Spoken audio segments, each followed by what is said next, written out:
Welcome to Oran Park, south of Sydney, and a red letter day for SBS Sport, the station's first live coverage of a major motorsport event.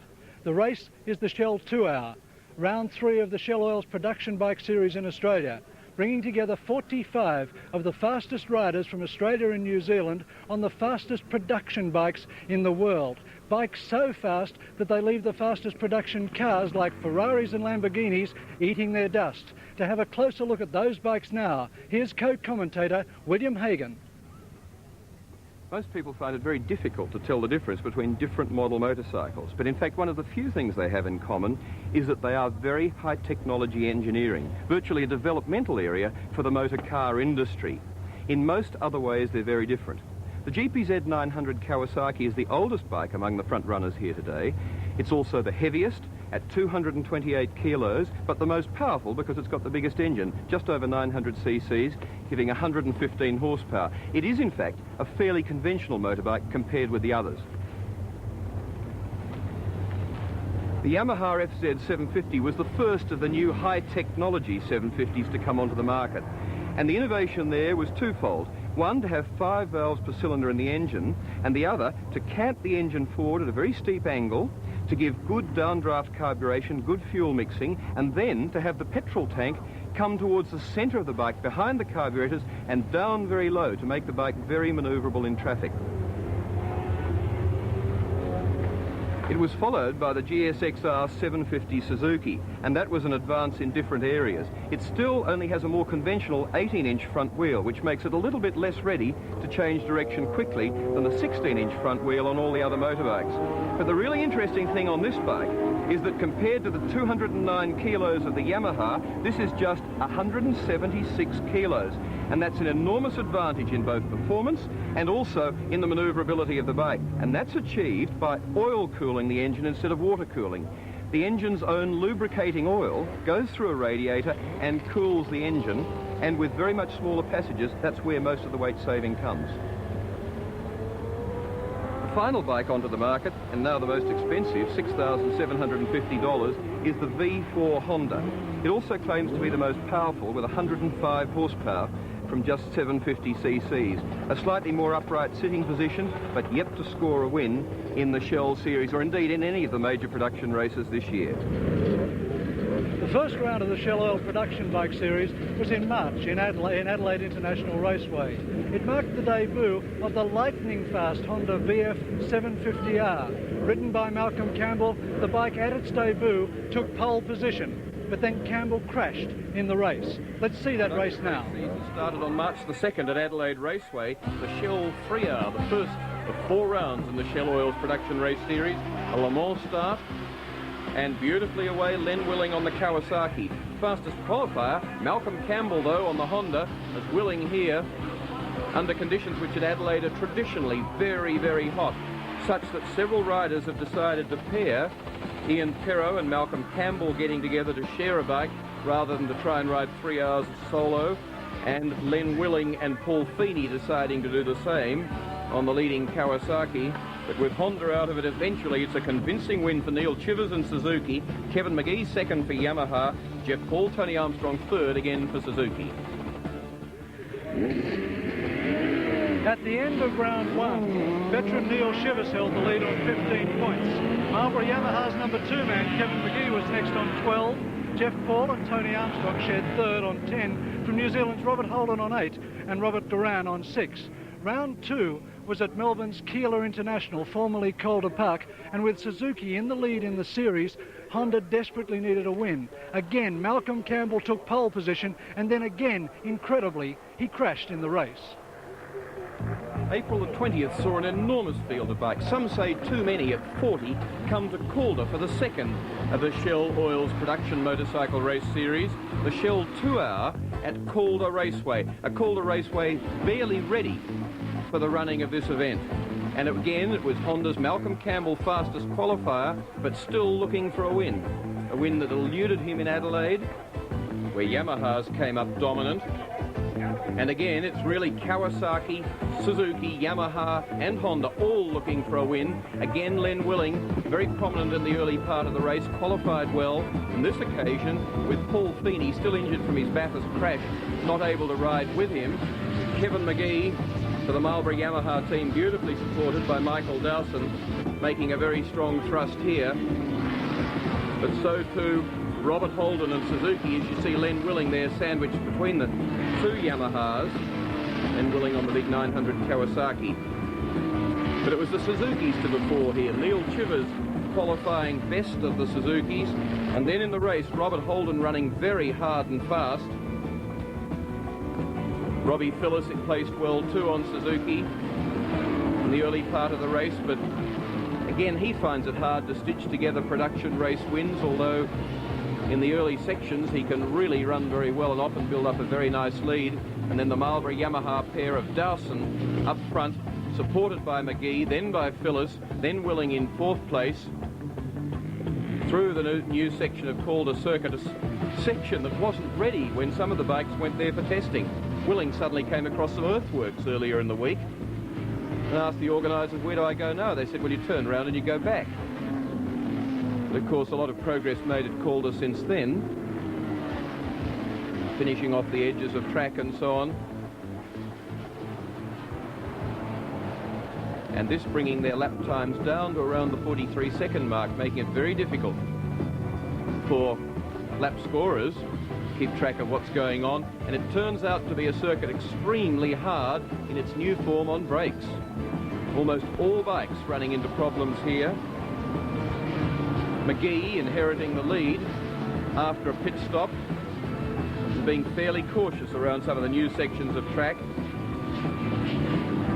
His teammate Michael Dawson coming to a halt, believe it or not, with a blown fuse, but undoubtedly indicating a fault elsewhere in the engine. And then into the pits, Len Willing, the Kawasaki flag bearer, absolutely out of brakes. And Malcolm Campbell showing the same problem as he just rode on and finally rode himself and the bike into a ditch, out of which he was able to ride but not to rejoin the race. And the Honda rider seeming to be on one of those down years that seem in his case often to follow the ups. Robert Holden, the man really well placed, as McGee all but goes into the Campbell ditch.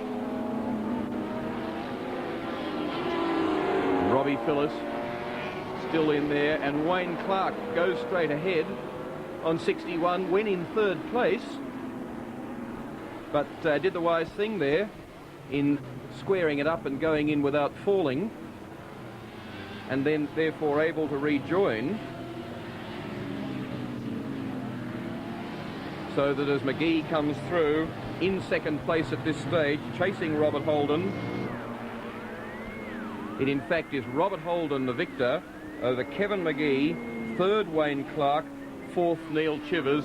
Still no Honda victory. So 2 second places have taken Marlboro Yamaha dealer team rider Kevin McGee to a slender 1-point lead in the Shell Oil Production Bike Series from race winners Neil Chivers and Robert Holden. But today at Oran Park, McGee is not riding, and he's in fact joining us in the central commentary position. Kevin, what's happened? Last 2 weekends ago, John, I broke my collarbone at Winton Motor Raceway in the Superbike Series, the Western Underriders. I was leading for the first 2.5 laps and done what they call a high side, up over the handlebars and down on your shoulders, and broke a collarbone. Kevin, it must be a great disappointment for you not riding today, because the top 6 riders are all under the lap record, and it's looking like the hardest race in the series.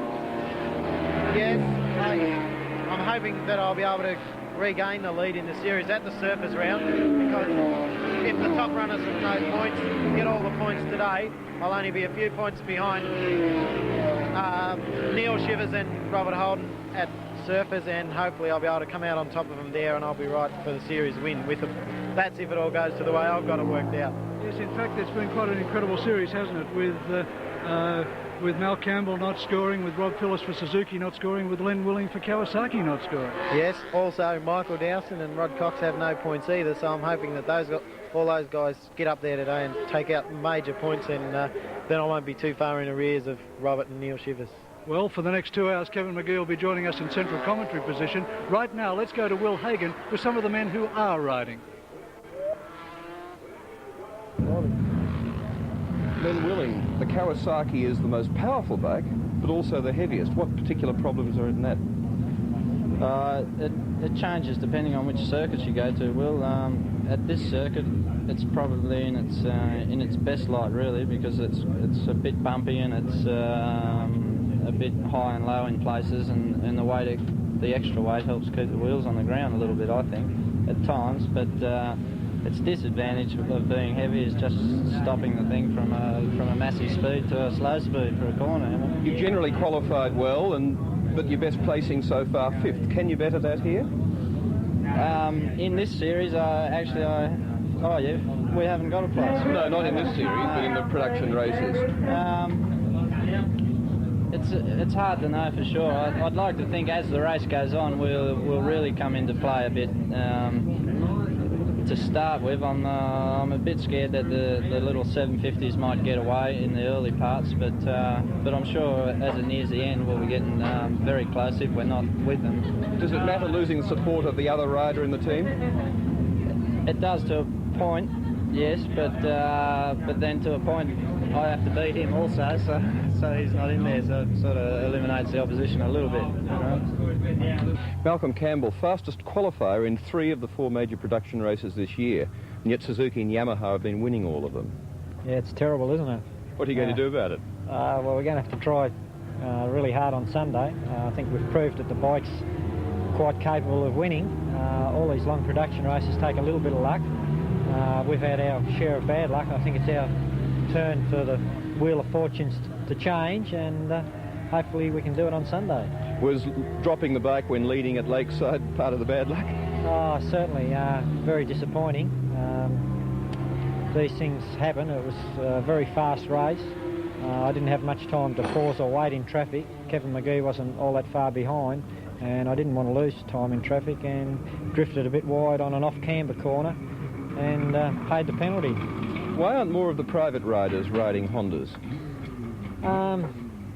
I guess once we put a few good results on the board, some wins, that there'll be a lot more coming in there.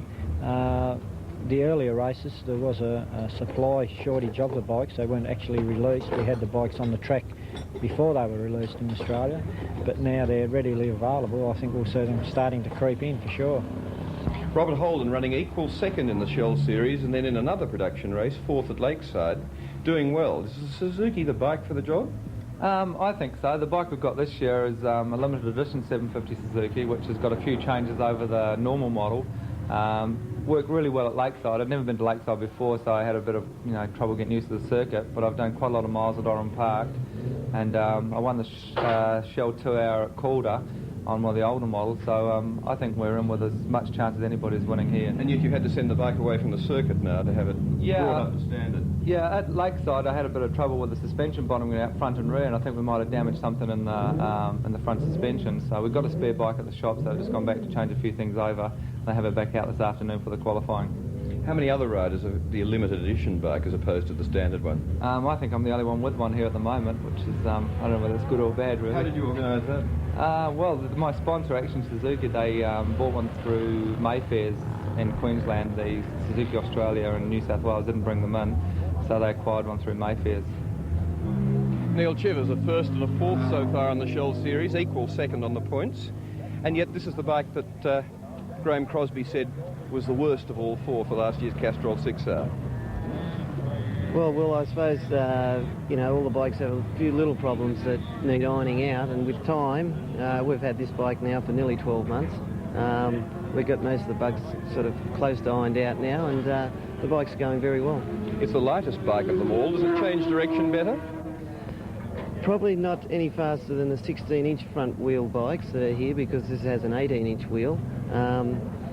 But the thing is, with the lighter weight, it accelerates a little bit faster out of the turns. Frustrating having the Yamaha with a bigger tank and Robert Holden's Suzuki also with a bigger tank? If it was a 3-hour event, it would probably worry me a little, but only being 2 hours, I think we're all back to equal here, but with Surface Paradise being the last round and being 3 hour 3 hours long, that is going to make things difficult because I'm going to have to stop twice while they stop once. Oran Park is one of the most demanding circuits in Australia. 2.6 kilometres around, the Grand Prix circuit combines one of the highest speed sweepers with one of the slowest speed hairpins, both within 2 corners of each other. Riders today are in a sprint event. They'll stop once only for fuel, and the cold weather here at Oran Park will take a great toll on the rider. Let's now see what Oran Park looks like from the rider's viewpoint. Wayne Gardner's the rider. A V4 Honda is the motorbike, a Grand Prix bike such as he's chasing Eddie Lawson with this year in the World Championship 500 class. Pepsi corner, down the bottom, out of that and under the bridge. That bridge seemed fairly daunting. Up to this slow right-hand corner after the bridge, no name to it, but very tight, very easy to drop a bike. Plenty of people do. The bikes still go through this wiggly section where the cars now go to the left and straighten it up, and then a very tight corner at the bottom, Bitupave. Brings them up to the Goodyear Bridge, which they just went under 20-25 seconds earlier. Sweeping round right, having to turn in before they can actually see the corner. Sit it up just a touch, then peel into the S's. Dynamic dip. Out of there and then down into a real dip, still cranked over, but got a knock-off speed, change gears for Yamaha corner. Come out of there and don't bother getting too far to the right to go up to the flip-flop. Bike gets really light over there. That's officially called Honda corner, and then it's down to Castrol and gun it up onto the straight and back past the pit area, where pit signalling, of course, in a long-distance race is very important. Looking at Pepsi corner, right down at the bottom, you can see the bridge just to the right of that, the long main straight, the kink, Marlborough corner there, and then Yamaha further over the corner where Paul Feeney crashed on Friday, broke a collarbone. Bitupave is where Michael Dawson crashed earlier today, but has recovered and will be back and ready to start in this race. Whether he'll be still fit and out of pain at the end of 2 hours remains to be seen. But that's the 2.62 kilometre Grand Prix circuit at Oran Park.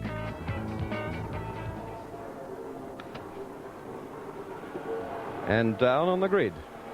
Empty track at the moment, but a very tense time, while 38 bikes that qualified yesterday are preparing, and the crowd being prepared with some entertainment, some dancing girls. And 38, as I said, qualified for this race. A major showdown between Yamaha with their FZ 750, 5 valves per cylinder, Suzuki with their oil-cooled bike, Honda with their V4, and Kawasaki with their 900, which will continue into a new model. And this is how they qualified. The lap record, I'd like to remind you, is held at 1 minute 18, and look who was underneath that. Malcolm Campbell, Honda, Phyllis Suzuki, Cox Yamaha, Wayne Clark, Bridgestone, Ian Perrot. It will be a tyre battle as well. Honda, Michael Dawson, Yamaha, Neil Chivers, Suzuki, Len Willing, the best placed of the Kawasaki's, Ian Swift, he's number 24, Trevor Manley, an Australian 125 road race champion, 105, Jeff McNaughton in an 11th grid position will be number 4, Alan Blanco will be number 11, Pabst will be number 63, and Todd Hamilton, recently coming into some good work in production racing, will be number 41. And Robert Holden, you wouldn't believe the luck with him. There was an argument over the eligibility of the Bob Brown Ducati, which he was riding in the Western Underwriters 2 Superbike rounds. He was taken off the grid for the first one. In the second one he rode. The scrutiny couldn't get to him early enough to take him off the grid, and he crashed, and he's done a wrist and a collarbone and is a non-starter in the only limited edition Suzuki that was due to start in this race. Jeff French there, 21, went very well in the last round at Lakeside, and is of course the son of John French, the famous car racing driver. So that's some of the grid that will line up for this race. There are another 17 below them, making 38 in all, and it should be really a very good race. People like Robbie Phillips very keen to notch some record on the board, along with Malcolm Campbell. Phillips for Suzuki, Campbell for Honda. Honda feeling particularly deprived, and the other added interest in this race is that it's a Le Mans start. Kevin McGee. That adds just another problem and throws in a little bit more tension, surely, for the riders. Yes, that does create a bit of a problem for some riders. Some tend to jump away a bit earlier than the others, but everybody usually gets a reasonable sort of start. Stephen Bestwick just going round on bike number 9.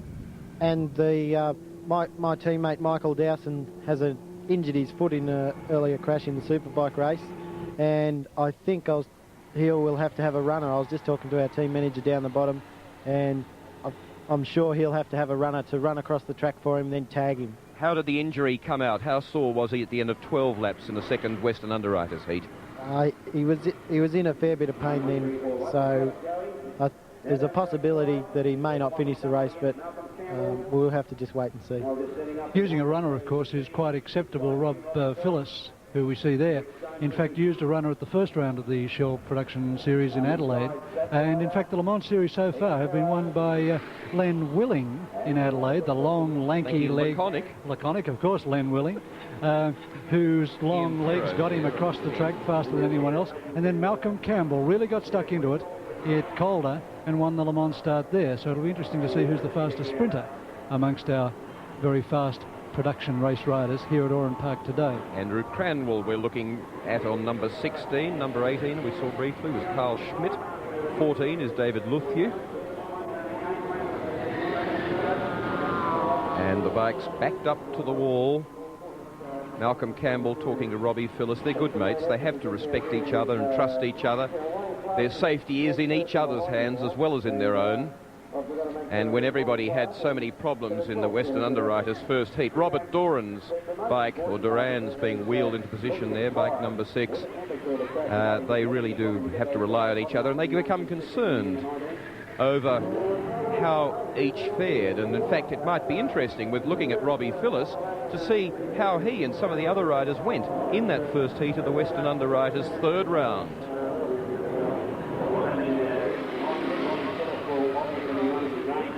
First heat of the Western Underwriters were Michael Dawson, Malcolm Campbell and Robbie Phillips, but Michael, it was you that had the greatest problem.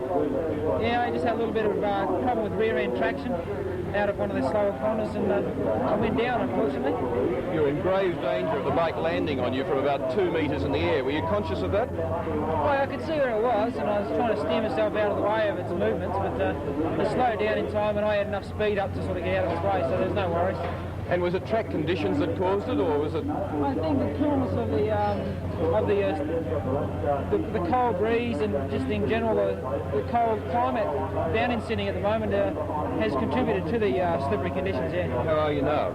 Oh, no worries. Just got I got a couple of broken bones in my left foot from an exercising drama I had up home, but I think I've inflamed it a little bit, but I'll be right.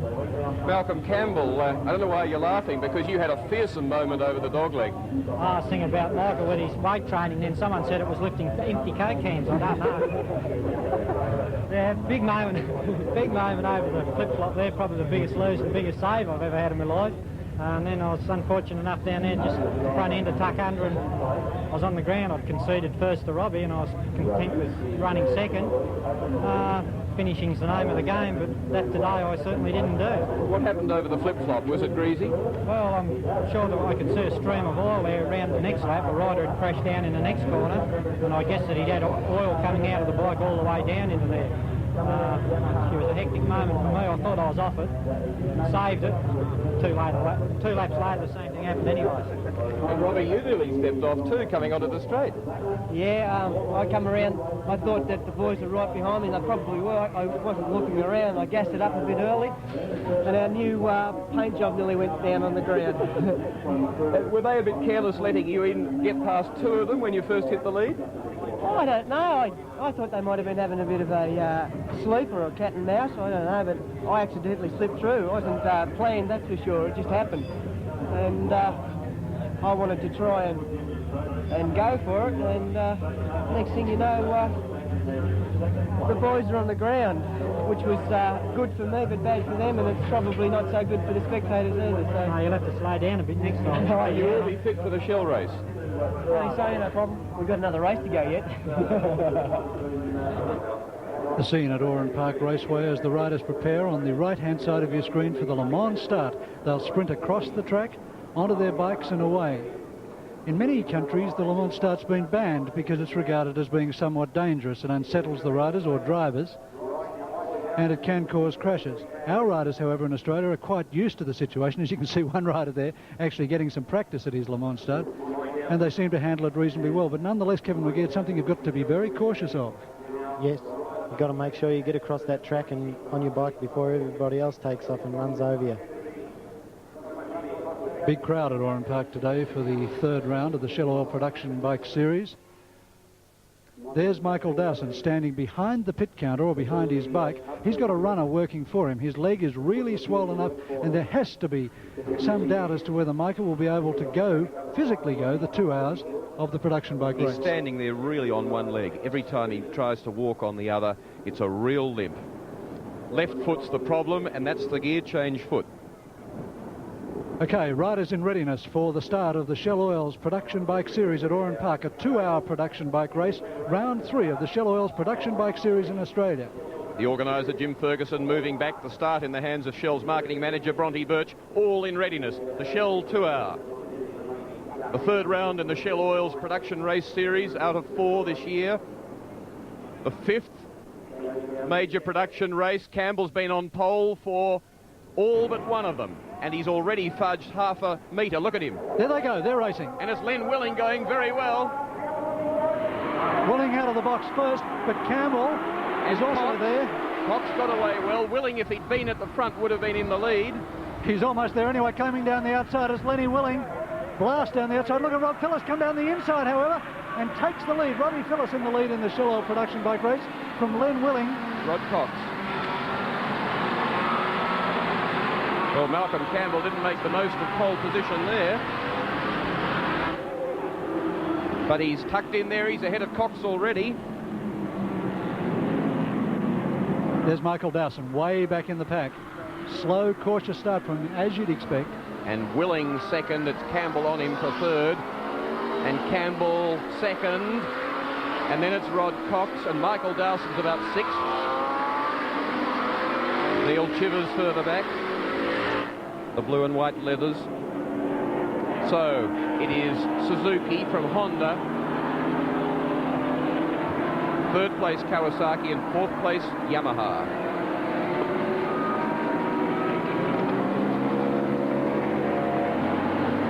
Up to the flip-flop for the first time. All riders, well, not everyone will be doing it solo, but most will be. Certainly no need for 2 riders, but a fairly daunting 2 hours.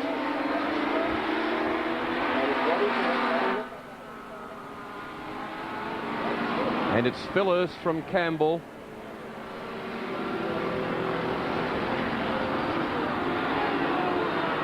And Phyllis leads by about 1 1/4 seconds, going like a shot and trying to build up that buffer. The buffer that he tried to build up at the Denso 500, not part of the Shell series, but the race down at Winton. Won finally very comfortably by you, Kevin McGee, but Robbie had to go out in front there because he knew that you would be only making 1 pit stop, whereas he had to make 2. That doesn't come into calculation here. No, we had to make 2 and he had to make 3. Sorry, yeah. But the problem was there, I'm sure I could have held on his tail, but we had some sort of suspension problem, but that's not to take anything away from Robbie because he's shown us all here today what he can really do. He's a beautifully smooth rider, isn't he, which presumably keeps his energy up for a long race. That's right, Will. If I could ride that smooth, I think I could find a little bit extra time around the track, I think. Absolutely delightful stylist, Robbie Phillips. Oh boy, he looked back there and thought, what on earth made me do that? Wheel spinning perhaps on a painted line or something, but the bike really did shake itself about. Quite a tyre battle in this one. Phyllis riding with Bridgestones, Campbell on Michelin. Dawson, he had 2 bikes, one on Bridgestone and one on Pirelli. He had to choose between the 2. Rod Cox is on Pirelli, of course. He's the Pirelli Matic Racing Team entry. Glenn Willing, Bridgestone. All of them chasing Phyllis. Doing about an 18.15 in that last lap, so only just outside the lap record. That on a full tank of fuel. These riders expecting one fuel stop at about the mid-distance in the Castrol 6-hour at Oran Park last October. Some of the bikes capable of getting through to about the 1 hour 12-minute mark on a tank full of fuel. So that allows them either to run a 50-minute stop today, followed by an hour 10 afterwards, or to elect to take their fuel stop after the 1 hour mark. Either way, it'll be interesting to see just how much the fuel stops today do contribute to the outright victory, as we see Len Willing now dogging Malcolm Campbell in second position. Rob Phillips just through screen.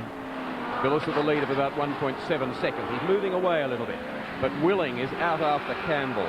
In behind them, fourth and fifth, are Rod Cox and Neil Chivers, both of them Yamahas. So it's still Suzuki, Honda, Kawasaki, Yamaha. A real mix of the Japanese brands. Without a shadow of doubt, Will, the dramas that occurred in the Western Underwriters series seem to have detuned these riders somewhat. They've settled down to a race pace far faster than I would have expected from people who were red hot to trot in a production bike race. Yes, I think they want to settle in. It's a very cold, blustery day. It probably tends to blow them offline in some areas. Over the dogleg, they'd come up and get a bit of a blast across their right-hand side. Just here, the wind's really coming from more or less in front of them. As they come down here, to be side on, and cold weather doesn't help the tyres warm up and grip well. So one way and another, I think they're saying it's a 2-hour race. There's plenty of time to sort out the other guys and to make sure everything's under control. Wayne Clark I can see coming forward on 61. He's now in 5th place and about to chase Rod Cox. There's a battle going on behind them there. Is in fact quite a battle behind Len Willing. Let's have a look at it. And there it is. It's Wayne Clark, Rod Cox, Ian Perro and Neil Chivers, and that's changed substantially in the last lap and a half.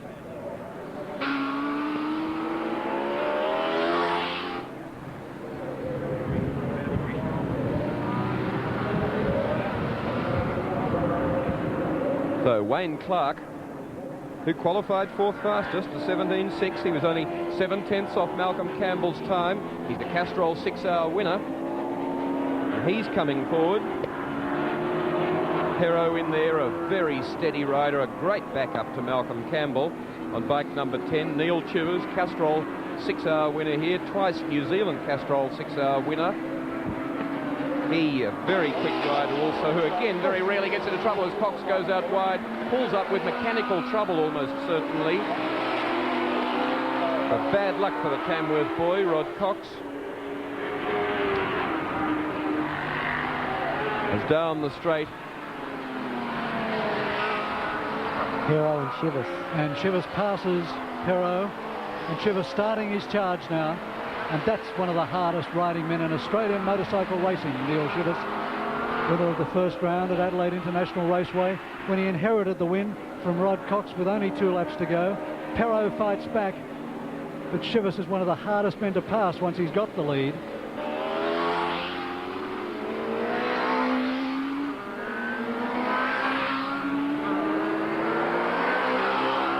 Kevin, you don't want to show all your strategy at this stage of race, do you? You're getting involved in a scrap. You don't want to show your opposition rider where you can nip underneath him, how you're going to outbrake him. Better to settle in and to let time pass for a while?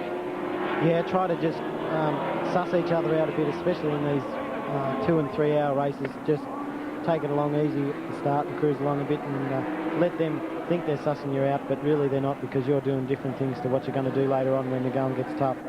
See Rod Cox going again, so perhaps he might have done something as silly as hit the kill switch. Just a total off for the electrical system. He's about the end of the straight now in front of these people, so he's lost the better part of a lap. It's very bad luck for him. When you want to start clapping on the pace in a race like this, do you corner harder, brake later, or rev the bike harder, or is it a combination of all those things? Combination of all, everything. You just pick a little bit off each one, and that results in a good lap time. Chivers. At the moment, the race situation is Phyllis, Campbell, Willing, Wayne Clark, then Chivers, and Ian Perrow. Following behind them, Jeff McNaughton on 4, Ian Swift 24, and Alan Blanco on 11. This is an interesting scrap for 5th place, 5th and 6th, these two riders.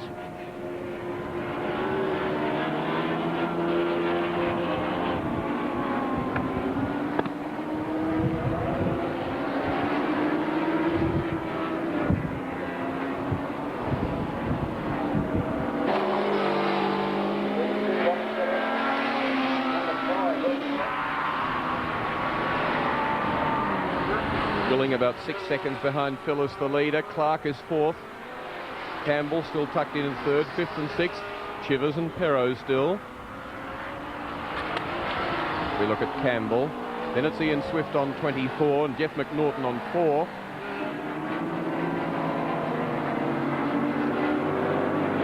Trevor Manley, he's moved forward on Alan Blanco.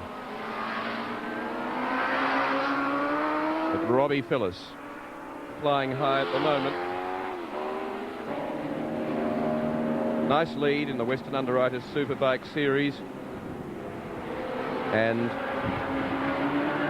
another win today in that out of 2 heats. Second in the second heat, so he's had 3 victories out of 6 heats of that. But he hasn't pulled off that sort of record in the major production races this year. The Shell Series, as we said, is 4 rounds, of which this is the 3rd, and we'll be covering the 4th as well. But apart from that, there has been the Denso 500 kilometre race at Winton Raceway on the 3rd of July, and the Hub 300, Swan Insurance Arai 300 at Lakeside. And in all of those, Robbie Phyllis has only managed to take or share a 3rd place in the Denso 500. Oh, sorry, he had 5th up at Lakeside as well, but in the first 2 Shell rounds, no result. The same for Malcolm Campbell. He comes up to go through on bike number 50, Gregory Domkins.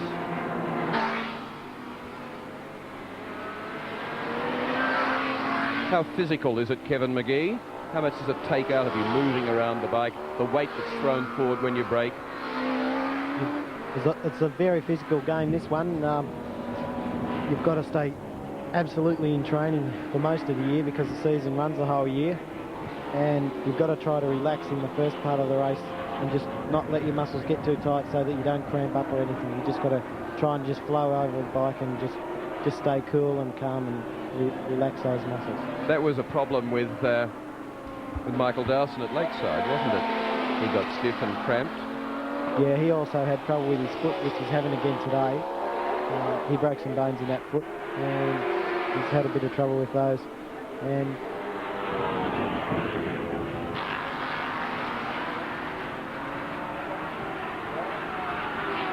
that's the man in second position, Malcolm Campbell. He's 3.29 seconds behind Rob Phyllis and 3.8 seconds in front of Len Willing. 13.28 seconds separate the top 6 riders back to Neil Shivers, and Shivers is charging.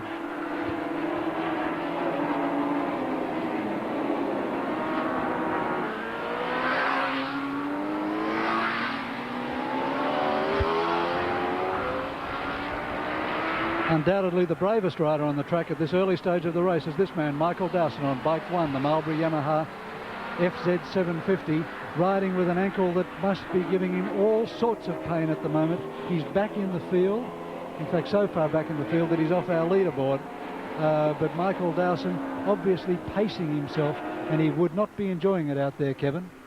No, I think Michael will be in a great deal of pain looking at the way he's riding the production bike.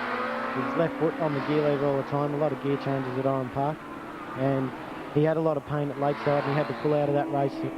And I possibly suspect, I seen his foot before he started the race, and I hope he does finish the race and get a good position, but I don't think he'll be able to. I think the pain will get the better of him. Well, Dawson, in fact, equal first with you in the Denso 500 race, but then, again, no result in any other race of the Shell Series and pulled out of that race at Lakeside. So it's a fairly embattled Michael Dawson, but doing a grand job and a heroic job as he comes up to Trevor Manley. So I reckon he's in 10th place at this stage, having disposed of bike number 11, Alan Blanco. Just moved into 10th place. Trevor Manley, 105 in front of him, is the Australian 125cc Grand Prix rider who's not done a lot of production racing.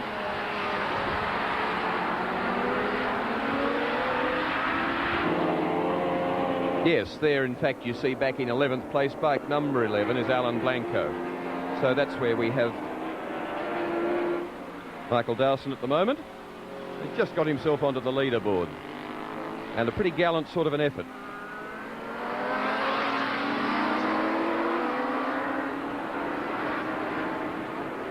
Robbie Phillips just over the start-finish line.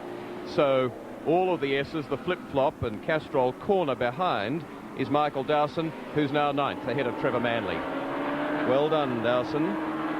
The West Australian who was battling a few years ago, who went to Queensland working in an accessories place that made knee pads and other motorcycle gear, and for a long time financing his own racing. As we look at Robbie Phillips, he's heading down towards the bottom section of the track and then to climb up to the bridge out of Bitupave Corner.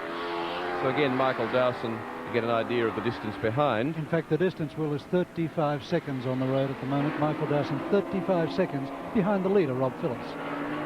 Coming up, Phillips to a bunch of riders, which includes Stephen Bestwick on 9.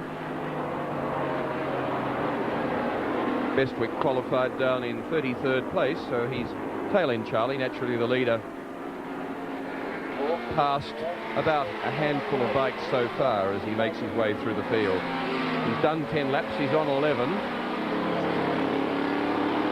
Been racing for 15 minutes and 40 seconds.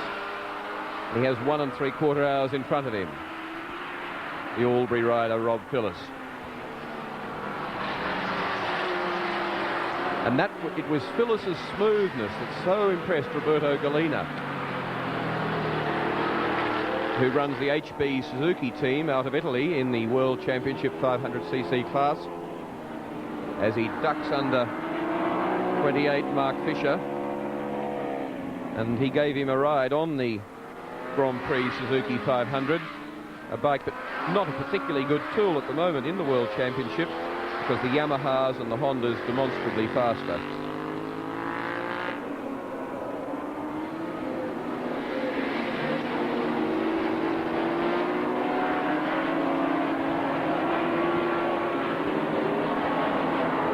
Yamaha corner on the Suzuki. Phillips.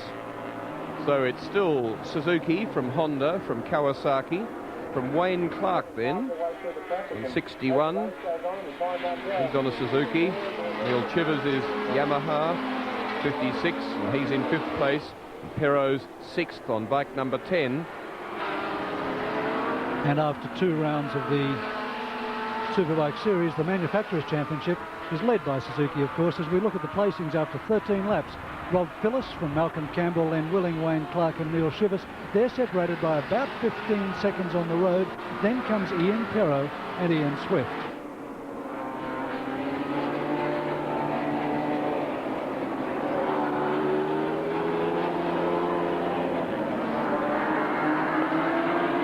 Manufacturers' Championship point score, of course, is led by Suzuki on 30 points, from Yamaha on 24 points, Kawasaki on 4, and Honda is yet to score. Into the pits comes Michael Dawson on bike number 1, and as Robbie Phillips goes down into the S's, this is bad luck, but fairly expected. The Marlboro Yamaha rider, Dawson, not well, and I suspect that having got himself into the top 10, Peter Campbell, the former Australian sidecar rider who last rode in the World Championships in Czechoslovakia in 1981, who's done an exhaust system for one of the Marlborough team superbikes. I'd say that Dawson is having gear shift. I'd say he's adjusting the gear lever to suit his injured foot better, John.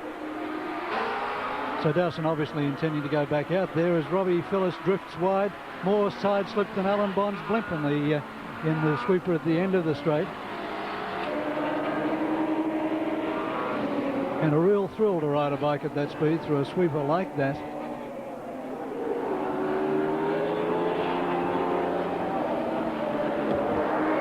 Robbie Phillips consolidates his lead. Kevin McGee, are the others letting him get too far away? Is it a strategy, or has Phyllis already got them sorted out? Well, this 2 hour that will be mainly a sprint, because in the 2 hours, by the time you get your stop and if you have a bit of a mishap in the pits, Michael Dawson's back on the track we just saw there as we come back, of course, to Robbie Phillips in the lead. You've got to make sure that you keep your times up and keep right up there with. I think Phyllis is making a bit of a break, and I wouldn't be surprised to see him keep it up.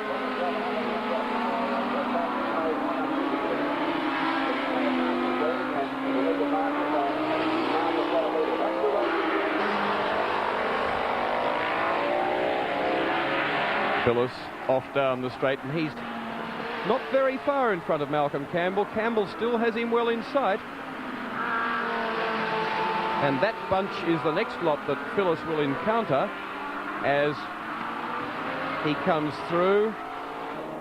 There he is. He's pretty busy at the moment. He'll be very pleased that in finding his way through a bunch like that, all involved with their own particular problems and dices, that he is on his own and doesn't have to make some pressured decision that could be fairly risky. But Malcolm Campbell, not so very far behind him. We'll give you a gap in a moment.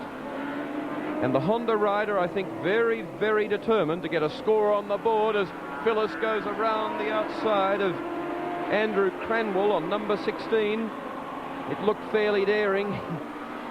Then looking to go underneath Carl Schmidt.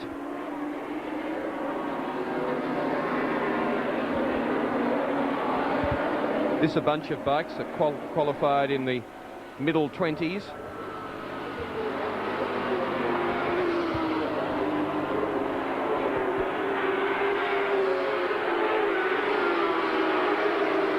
Campbell is 0.8 of a second behind. There he is. You just saw a flash of Campbell in there. There's Phyllis, and not very far behind him. Only 0.8 of a second. Watch for Malcolm Campbell in the white letters. There he is. He's out after. He's chasing Phyllis. And we are going to have any moment now, I reckon, a scrap for the lead with two of Australia's great quick riders. And I said before, when Phyllis was going into traffic, he wasn't under pressure. If his pit crew, Mick Hone and Alan Pickering, haven't given him a signal, he's going to get an awful shock very soon.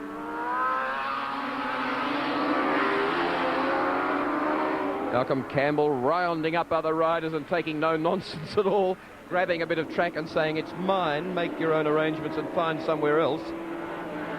Look at him, sets it down hard on the suspension.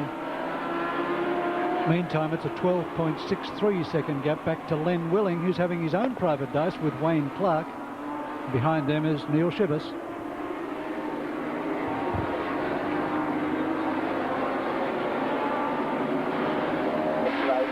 Over the flip-flop and down inside Schmidt on 18.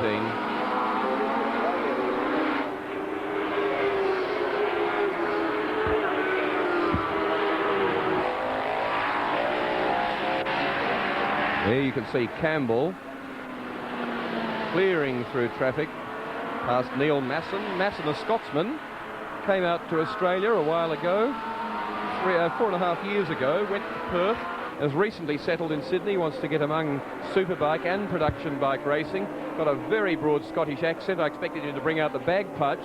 I suspect on Hogmanay he would. 30 years old. Started his racing in Canada, has done a few races in America, but took him a year to get his bike out to Australia. But Campbell on the chase.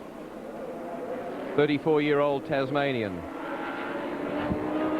Tall, thin and wiry, Robbie Phillis, looking more broad-shouldered than he does. He looks a little bit like an American footballer at the moment with the big pads on his shoulders. Not a big man at all. A lovely guy, putting himself down all the time, Robbie Phillis, and really does a grand job. Fine motorbike rider. And also a fine rider of motorbikes. Could be an entirely different thing. And Campbell's lost ground there. Campbell's lost a lot of ground. About 3 seconds. He got mixed up in amongst the traffic there, I think, and lost a bit of time getting past a couple of guys got in his way.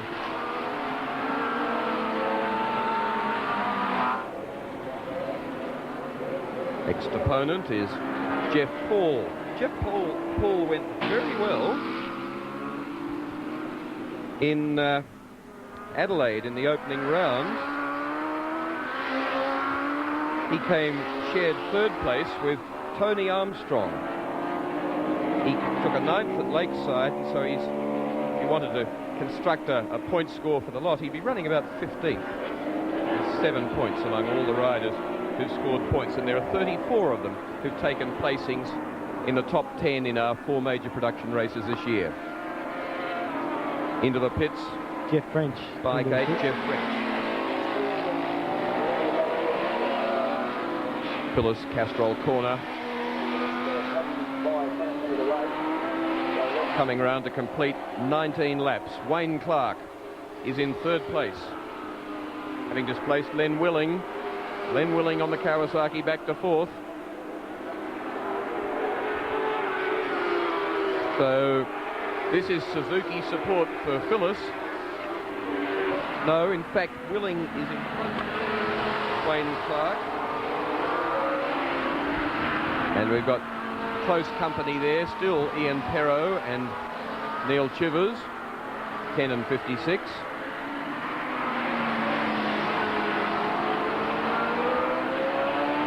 And that's the dice for 5th position between Perrow and Chivers. Chivers had in fact led Perrow for some time, so he's dropped back behind again.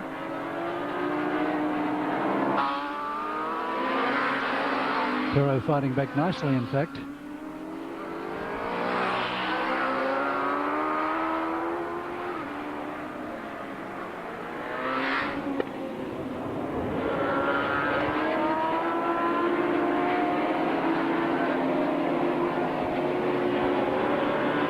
Honda versus Suzuki.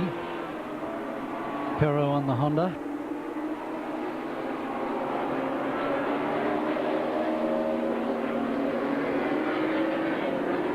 Power to weight ratio, all important. And the Honda coming out on top in that regard in this dice between it and the Suzuki. Sorry, the Suzuki coming out on top with 572 horsepower per tonne, compared to the Honda 529 horsepower per tonne. And look at Chivers use it down the straight as he pulls back Perrow. Perrow will cut to the inside here, but Chivers has got the corner covered. Perrow, in fact, not the sort of rider I think who'd bother doing that. He'd rather play it safe and settle in and say, that's just getting into a hard argument. It's too much to risk at this stage. I'll settle down. And then, funnily, he sort of puts a lie to that to some extent by staying very tight and suggesting he was interested in getting underneath Chivers in the next corner. But Chivers and Willing and Wayne Clark and Perrow all in a bunch there, in-lap traffic as well. It's very busy indeed.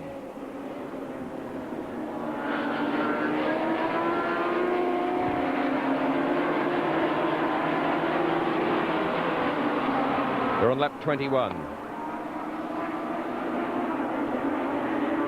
They're about 2 laps away from racing for half an hour, which will be 1/4 race distance, and halfway to their first and only pit stop. As you see, down inside number 18, Schmidt, goes Chivers and Perrow. Not very far in front of them is Wayne Clark in 4th place and Len Willing in 3rd. So to recap on there, you see, in fact, Len Willing, and you've got Rod Cox in there as well, but Cox lost ground with pulling up just off Honda corner, the flip-flop. And there you see Willing and Wayne Clark. And it's Wayne Clark third, it's Willing fourth, it's Chivers fifth, and Perro sixth. So, third to sixth, 4 bikes in lap traffic, and probably only a second and a half separating the 4 of them, while Malcolm Campbell continues to chase Robbie Phillips and to try and resolve that problem. Rounding up Neil Masson through the S's is Len Willing. Back out again is Jeff French on 8. Neil Chivers' father, Doug, now retired in fact, out here at the track today with wife Mandy. 3 seconds between the leaders, Phillips and Campbell. And quite a gap then to this bunch of bikes. With the leading pair well on down the straight. In fact, it's 14.5 seconds to Wayne Clark, back in third place. And Rod Cox, who's 1 lap down, is certainly giving this pack curry. There's no suggestion that Coxie is not he is a slow rider. He's right amongst them, even though he's 1 lap out of the pace. Grant Bartholomew on 13 being rounded up. Wayne Clark's third. And taking the advantage of that lap traffic to open a small advantage. Saw a flash of green there as Len Willing tries to throw out the challenge to this man, Wayne Clark from Wollongong. And we're now within a few seconds of the half-hour mark, 1/4 distance.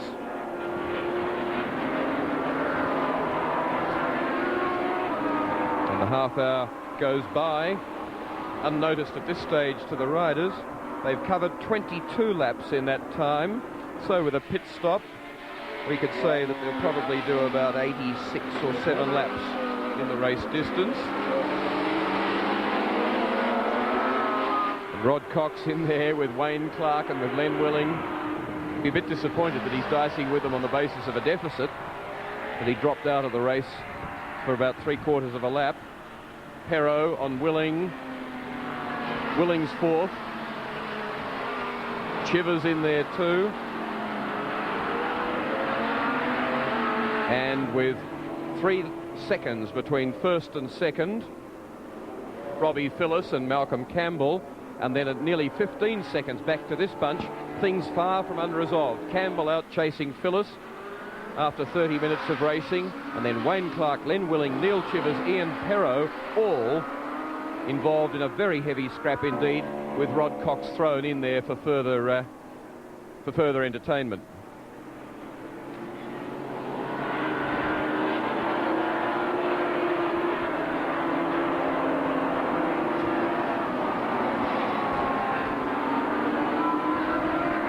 Phillips by the start-finish line. Campbell still 3.1 behind. So not making ground, not threatening for the lead as he seemed imminent to do about 5 or 6 laps ago. And then in third place it's Wayne Clark. He's 14.8 seconds behind. And it's then 2.6 back to Ian Perro. Perro's come through nicely, chasing Willing. Look at him. He's in front of Willing now. So Ian Perro's the man on the move at the moment. He's dispatched Willing and Neil Chivers. You saw him in a dice where Chivers rounded him up here a couple of laps ago. Look where Chivers is now, the tail end of this bunch, and he's got Willing as well. And Rod Cox is in there on 5. So watch for Ian Perro. To me, Kevin McGee, he looks like the man on the move. Ian Perro is certainly starting to make his move. He's coming forward through that bunch like a flash, and he could be to watch out for later on, something to watch out for. And again, a rider very rarely who gets into trouble, and always smooth. Yes, Ian's quite a good rider in that respect, very reliable and always seems to be there. Had a bit of mechanical failure in the earlier rounds of the Shell, but he looks like he might overcome this one and get moving. Like you last year, he was heavily involved in the Yamaha RZ Masters Series. You couldn't go to Holland because of a scaphoid broken in your wrist. But Perro shone very well over there in the World Final. Ian surprised me over there, and he surprised me here on the day in the final. He rode excellently and but he was very unfortunate that him and Graham Muir did finish up second and third, but they certainly showed those Europeans how hard we do really right over here. Yes, against really a very classy world field of up-and-coming riders. It was an outstanding performance, because there were only fractions of second in it, weren't there? Yes, for the whole race they were all dicing. They all had the lead. Graham Muir set a lap record, and it was just a matter of which lap the finish was going to be on, decided who was going to be the winner coming around that time. And back home, Kevin McGee absolutely languished, wishing he were there. Yeah, I was pretty disappointed about that. I just sort of couldn't stop thinking about it for about 2 months, I'd say.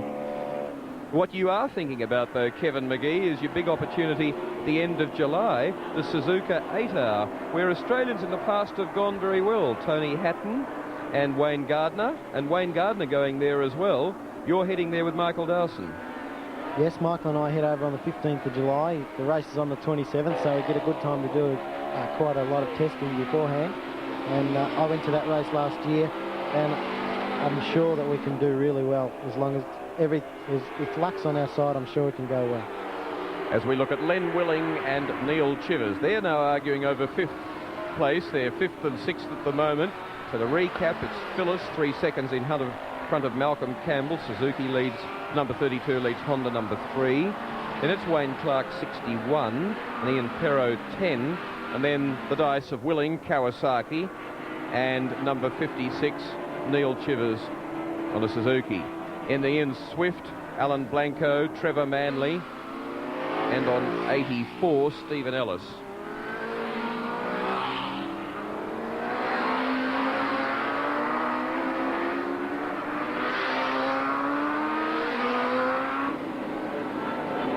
Perrow, 4th place.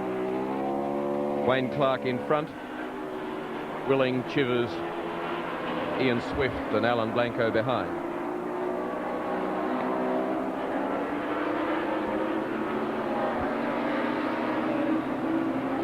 While the Shell Production Series was inaugurated this year, one of the leading motorcycle magazines, Rev's Motorcycle News, has in fact had a production championship unofficially running since 1981.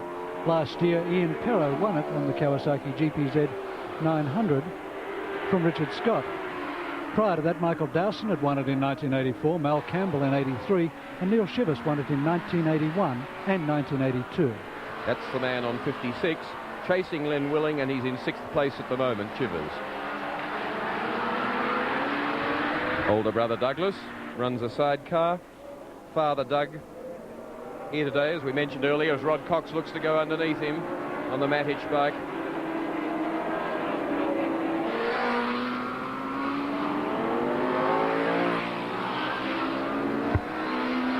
But Chivers and Robert Holden didn't start here today. They had equal honours in the first 2 rounds of this Shell series, the first year in which it's been run. The Adelaide round was won by Chivers, with Robert Holden 4th. The next round at Calder was won by Holden, with Chivers 4th. That put them on equal 2nd place with 23 points to Kevin McGee, with 2 second places from those 2 races and 24 points. In fact, if you add in the other major production races that have been occurring, the Denso 500, in which you shared the lead or the win with Michael Dawson, and the race up at Lakeside, the Hub 300, which you won, and take the point score on, you're even further in front with 54 points. Yes, is that the... Well, that's my calculation. No, yes, that would be the Revs point score, that's right. I think I would be in front in the Revs Championship. I'm in front in the Shell by 1, but... Very busy here just for a moment, Kevin, to interrupt as we see Wayne Clark pretty busy. He's now sandwiched between Len Willing trailing him and out after Ian Perrow in front of him. And pretty keen to keep Perrow in sight. Perrow, as we said, is on the move. He's now in 3rd place. He's dispatched Wayne Clark. And be interesting to see if he can get out after Malcolm Campbell. There he is. Clark back a position to 4th place, with Ian Perrow now 3rd on bike number 10. So another way of looking at it, in the tyre war, we have Bridgestone with Phyllis leading, Campbell on Michelin in second place, Perro on Michelin in third place now, Clark on Bridgestone, the same as the leader, is in fourth place. Len Willing is on Bridgestone and he's in fifth place, and Neil Chivers is on Pirelli in sixth. There's an 18-second gap there back to Ian Perro from Malcolm Campbell. 18 seconds to Ian Perro. Well, a bit of time to make up, but plenty of time in which to do it. 38 minutes, 38 and 3/4 minutes, in fact, into this race. And after the pit stop, Kevin McGee, the second half of the race, which logically will occur, as we look at Ian Perro and Len Willing, logically will occur at about the 1 hour mark. Things will get pretty hectic. It really becomes go for broke in a 1 hour sprint. Yes, that'll be exactly what will happen. Everybody will just have the stops right out and they'll be just going as fast as they can go. And you riders love that sort of thing, don't you? It's very enjoyable. It's hard to express the feelings you have when you are out there. The RI 500 race, which you won at Bathurst earlier this year, in your first run in the race? Yes, actually the RI 500 this year, the win there was the first race I've ever finished at Bathurst. Well, it was a great effort. We'll come back to it in just a moment as we see Willing chasing Wayne Clark. Perro's getting away from him in third place. But great racing there as Willing and Clark run out of fuel, or the engine's cut for some reason. Chivers goes through as well. Willing and Chivers. Wayne Clark from fourth to sixth in a wink. And it's Willing now fourth. It's Chivers fifth, and it's Wayne Clark sixth. In the Denso 500, in the RI 500, I watched you let some of the other riders go away from you as you were either settling down or knowing that you had a fuel stop advantage. Is that frustrating for a racer like you, want to get in and mix it all the time? Yes, you certainly feel like getting amongst it at the start there, but I thought I'd just sit there and try to keep them, within the... I'd probably let the gap get a bit big, getting back to 20 seconds, but I thought I'd be all right for the latter part of the race because it took a lot out of the tyres and that sort of thing, so I took it really easy on those and just tried to conserve everything till the end of the race, and that's the way it worked, and it all worked excellent. Well, Kevin McGee, a man who came into this newly formed Marlboro Yamaha dealer team this year, two very deserving riders. The senior rider in the team, who hasn't by any means shamed you, Kevin McGee, is Michael Dawson, who's had a pretty fraught day here so far at Oran Park. He's down with John Smales. Michael, the injury, how bad is it? Just a bit too hard, painful for the left-hand corners, Will. John, sorry. It's okay, Kevin. Yeah. That was the main problem. I think I might have done some damage when I fell off earlier in the Superbike race, but that's how it goes. Mike, that Superbike race crash was one of the biggest we've seen for some time. How's your bike, more correctly? Well, Warren said that the bike's quite good. Surprisingly, it's all fairly superficial. It's broken, all the fairing and stuff, but the bike itself's in good condition. Will be right for next weekend. You obviously did the right thing and cushioned it with your body for a while. Well, yeah, I hate to fall off, but that's how it goes, unfortunately. Michael, a brave ride in the first half hour of this race, but did you ever seriously expect that you'd get to the finish with your ankle feeling the way it is? Oh, well, I felt really comfortable on the Superbike out there in the second leg, and I did close on the lap record time, 14.3, I think I did in the race. So I was feeling happy with that, but I think just the extra force you've got to put into riding a production bike compared to a Superbike was just a bit telling, and putting a lot of pressure on the feet around the left-hand turns and through the S's just made it a little bit too uncomfortable for me. Is there any chance that it's broken? I don't think so. I think it'll be okay. I think I've just banged it on the ground, so that's just, I think it'll be okay. Michael Dawson, thank you. Thanks, John. And as you can see, Chivers is in front of Willing.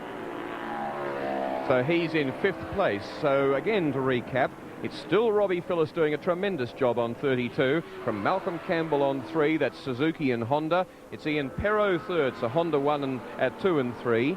It's Wayne Clark fourth on 61. Then Chivers and Len Willing. And they're well and truly into it. That's after 32 laps completed. And another way of looking at it, nearly 43 minutes of racing in the Shell 2 hour at Oran Park.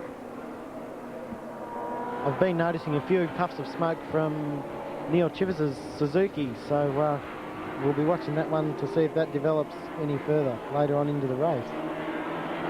Well observed, Kevin McGee, because anything like that is something that starts to worry pit crews and of course the rider as and if he becomes aware of it.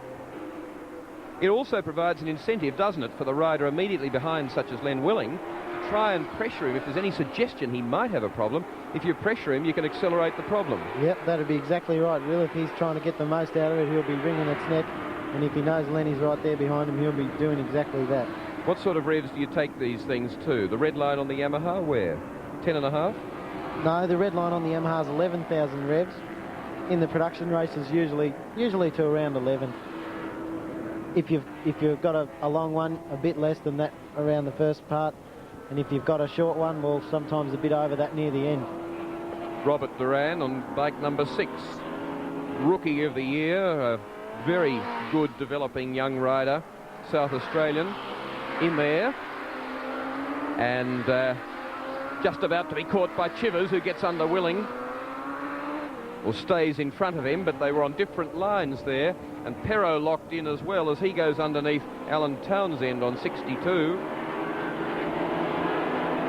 New model Yamaha coming shortly.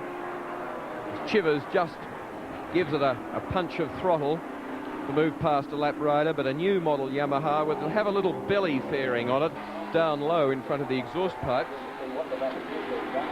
There you can see Duran being rounded up by Chivers, and 62 has nothing to do with Wayne Clark on 61. That's Townsend. But Duran ran well in the Yamaha RZ Masters Series last year. And Willing on the 900 Kawasaki has seen Chivers get away just a little bit. And Duran's trying to stay with him.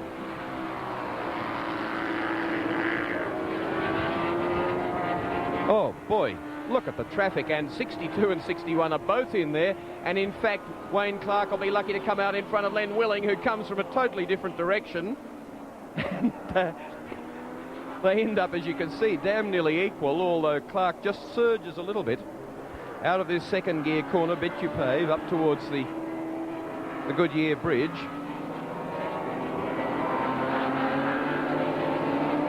And Len Willing working on Wayne Clark. So it really is a close and hard contest down here for the minor placings, but no less entertaining for that.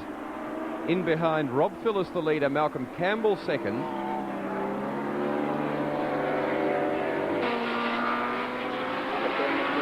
Jolly good racing. But I think it'll be interesting with pit stops. Of course, that can rewrite the script. Perro is still third. Chivers is not very far behind him in fourth place. Len Willing's in there as well. Duran mixing it up because he's further down in the field. He didn't qualify so well. He was 26th with a 21.9 running on Pirelli tyres.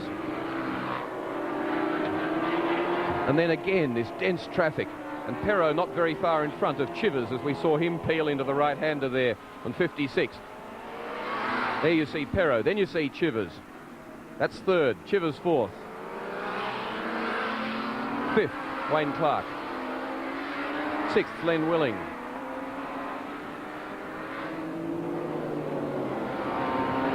Seventh will be Ian Swift. Eighth, Alan Blanco. Ninth, Trevor Manley. And 10th on 84, Stephen Ellis.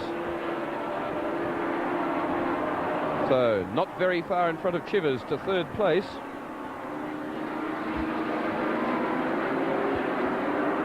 There's Perro. Chivers is after him. Third place is the bidding at this moment.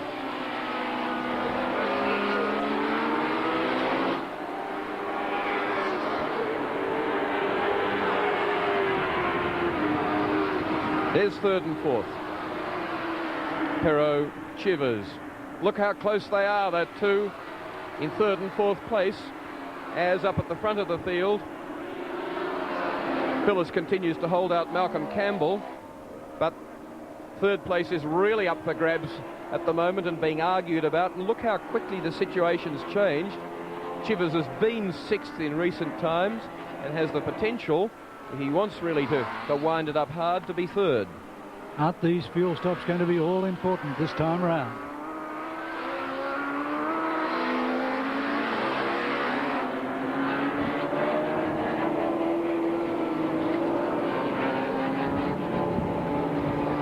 Pero, Chivers, third, fourth. Chivers very, very keen to stay with him at this stage and also to make a break on Wayne Clark and on Len Willing. Get clear of them and away. Hope, of course, desperately for his crew to do a good pit stop.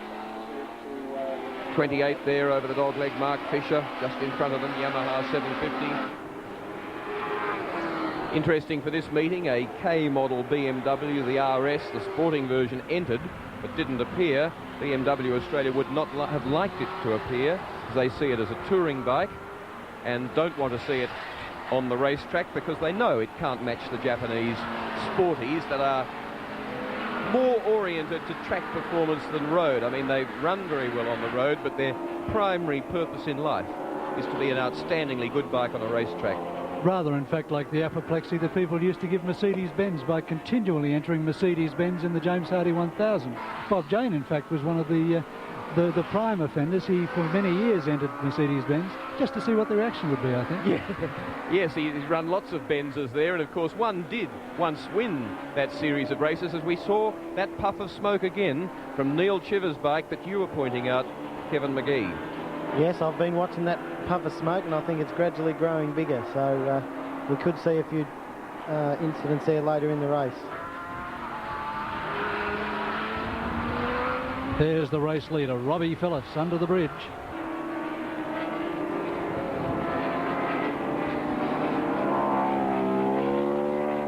Suzuki leads Honda. Robbie Suzuki will take 19 litres of fuel when he makes his pit stop, compared to 22 litres for the Yamaha FZ 750, 20 litres for the Honda VFR 750, and another 22 for Lenny Willing's Kawasaki GPZ 900R. It would have been 23 litres for the limited edition Suzuki of Robert Holden, and in fact the next model of the Suzuki, which Robbie will undoubtedly ride, will have the bigger tank, although it won't have the suspension of that limited edition model. What's interesting, John, is that Neil Chivers keeps running new bikes. After they've raced them, they sell them. So Neil Chivers is running the third brand new Suzuki that he's had so far this year in 5 races. And in fact, it had well less than 100 kilometres on it when it arrived at the racetrack yesterday to go out for qualifying. It still had done only 105 kilometres and was being shown no mercy. So when you see something advertised in the paper next weekend, be just a little bit cautious. 3.11 seconds is the gap from first to second place. This man, Malcolm Campbell, on the Honda VFR 750, a bike which weighs some 30 kilograms less than the 1000 that Malcolm raced last year, and he says that's the real plus of this bike. It's not faster, but it's a lot easier to ride around the circuit. And how Len Willing would wish for that sort of weight to be shaved off the Kawasaki. Kevin McGee, Malcolm Campbell looked as though he was chasing Phyllis for the lead. He's obviously changed tactic, because I think this man can screw himself on a bike up fast enough to get up and mix it with Robbie. But do you think he's decided to settle down and wait till after the pit stop? I think he will be. I think he'll be doing basically that, because that's basically what he done at the Hub 300 at Lakeside a month ago. And he'll be just waiting, go through the pit stop quick, and then get into it for the later half. And in fact, at the Hub 300, his crew gave him a beautiful stop, 21 seconds, a tyre and a refuel, and sent him out. And he was heading you at that stage. It was that stop that helped get him in front of you. That's right. I had to chase Malcolm after that. I was slowly, but very slowly, cutting back his gap, and I think once he realised I was cutting it back, he was trying a bit harder, and then it was staying even, and then it was who was getting the better of the traffic, and finally I ended up getting the better of the whole lot. Malcolm got tangled up with some traffic. And now it's the turn of Campbell and Rob Phillips in front of him to come and encounter Andrew Cranwell, 16, Carl Schmidt on 18. Countering them, I think, for the second time. Cruel fate for Malcolm Campbell that he should meet them right here where it's almost impossible to pass, because this will give Robbie Phillips just a little bit of an advantage.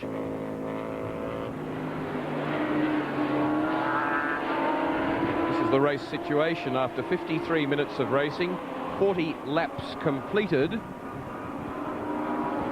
and it's only about that 3.1 seconds. Phyllis to Campbell, 15 back to Perot, sorting out the situation at the moment for third place from Chivers, Wayne Clark, Len Willing, all in there with a big chance. And Ian Swift 7th. And only 9 riders left on the same lap, in fact. Bike 84, Stephen Ellis, has been lapped in 10th position.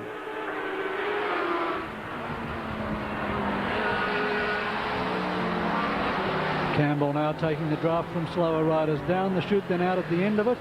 Cannon's past 1. Comes up on Russell Pabst. Can't do it. Pabst has closed the door on him. That was the spot where there was a frightening accident on Friday, John Smales, where we lost one of the top contenders for this race, a man who at Lakeside was matching it pretty well with Malcolm Campbell, and that was Roger Hayes, the winner finally of his dream, winning the production bike race at Bathurst at Easter. Roger Hayes doing about 80 kilometres an hour out of the pits on the wide line off the racing track virtually. And heading to rejoin the race, waiting for 2 bunches of riders to go past.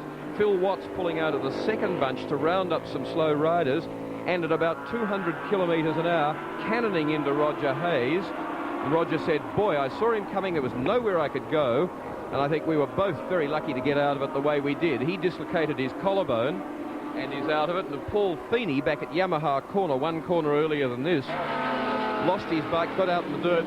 If there'd been more room, could probably have kept control, but a lovable guy, former sidecar passenger, went down, broke a heel and a couple of other bones in his foot, and re-broke the collarbone that he did at Bathurst. So it's been a pretty fraught weekend in unofficial practices, and then yesterday at Oran Park for damage to bikes and riders. And the cracking pace has really taken its toll. Realise that these bikes are going faster than anyone had expected here at Oran Park. Yesterday's pole position set by Malcolm Campbell cracked the 17-second barrier for the first time in production bike racing here at the 2.6 kilometre Grand Prix circuit, and most of the pundits were in fact tipping that Campbell would get pole at about 17.5. In fact, the top 6 riders were all under that time. Talking of times and how riders achieve them, we'll put Kevin McGee on the spot and tell us, Kevin, what are the good points, the strengths, and what are the weaknesses in Malcolm Campbell's riding? And you can be sued. That's a pretty hard question. I haven't ridden all that much against Malcolm. I couldn't really give you a definite answer to that. I just, like when you're out on the track, you know where you might be able to pick him. I suppose the weaknesses are different at different tracks and different places. And but he's a very determined man, and when he wants to do something, it's pretty hard to get past him. I was going to say, I'd imagine that his determination to stay in front would be one of his great assets. It was out of that corner in the wet heat of the Swan Series that he bumped fairings with Wayne Gardner and headed him to the finishing line. Indeed, and that lap traffic there has cost Malcolm Campbell more than a second. He's now back to 4.88 seconds behind Robbie Phillips, and Campbell's really going to have to go like the wind now to make up that deficit.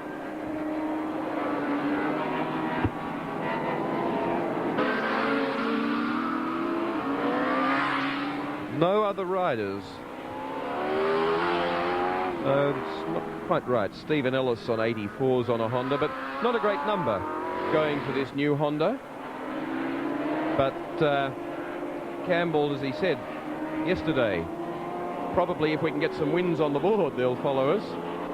And he, of course, is the Team Honda Australia official rider, along with Ian Perot, be carrying their hopes not only in this Shell Series, but in other production races to follow through the year. There's the Shell 3-hour at Surfers Paradise, the next major production race, and that will be covered again live by SBS. That's on September 28th. So get yourselves strengthened and steeled for late September and October in Australian motorsport.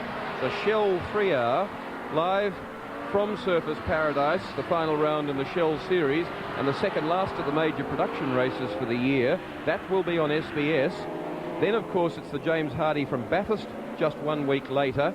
It's the Castrol 6 Hour from Oran Park a week after that, and it's the Australian Grand Prix from Adelaide for Formula One cars 2 weeks after that. So magnificent motorsport coming up, and starting off with the SBS telecast from Queensland. Next weekend, of course, for those up in Queensland, is another round of the Western Underwriter Series at Surfers Paradise Raceway, and the most strange race, or the strangest race you'll ever see up there as well, the 200-kilometre race, Butcher's Picnic for everything, Grand Prix bikes, super bikes, production bikes, all together, and it's going to be some sort of an event next weekend at Surfers Paradise.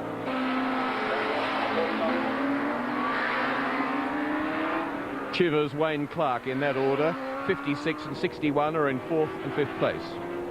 6th is Len Willing, 7th Ian Swift, 24.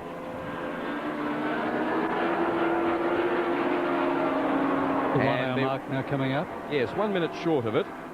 They've covered 44, so they're on that schedule. At half an hour it was 22 laps, so it'll probably be closer to 87 or 88 laps, the race distance, because it's only about half a lap in time to slow down, pit, refuel, change a tyre if necessary.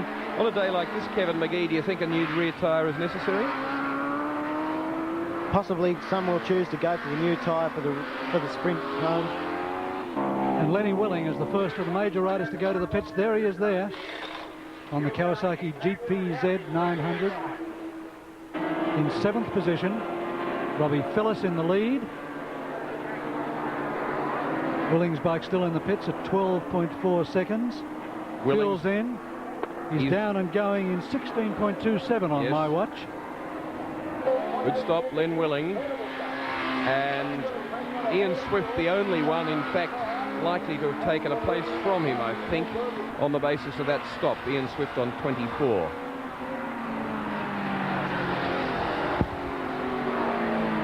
Just short of the 1 hour. In fact, the 1 hour is now passed by 15 seconds.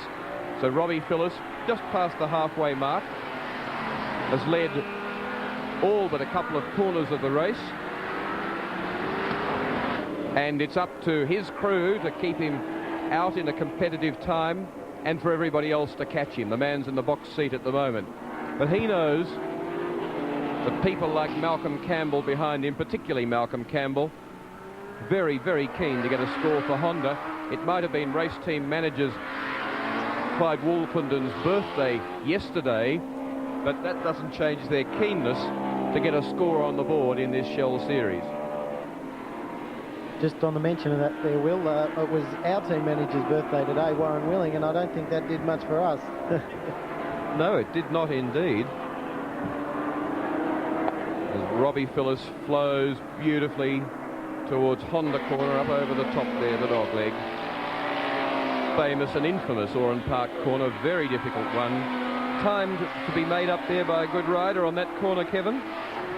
Yes, that's quite a good one. If you can get a quick flip on over the flip-flop and keep a slingshot down into that gully, there's plenty of time to be made up there, that's for sure.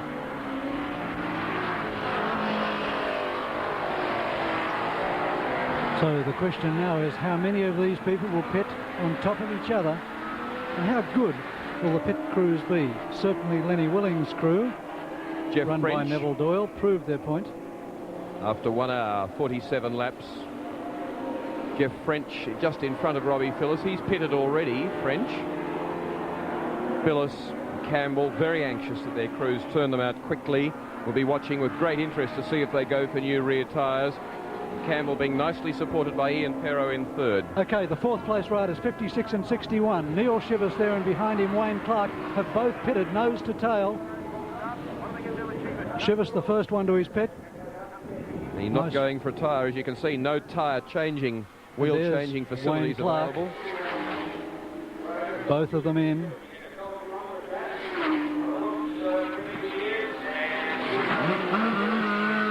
Clark away. Does he ride past Shivers? No, there's Shivers as well. Shivers is timed by my watch around an 18-second.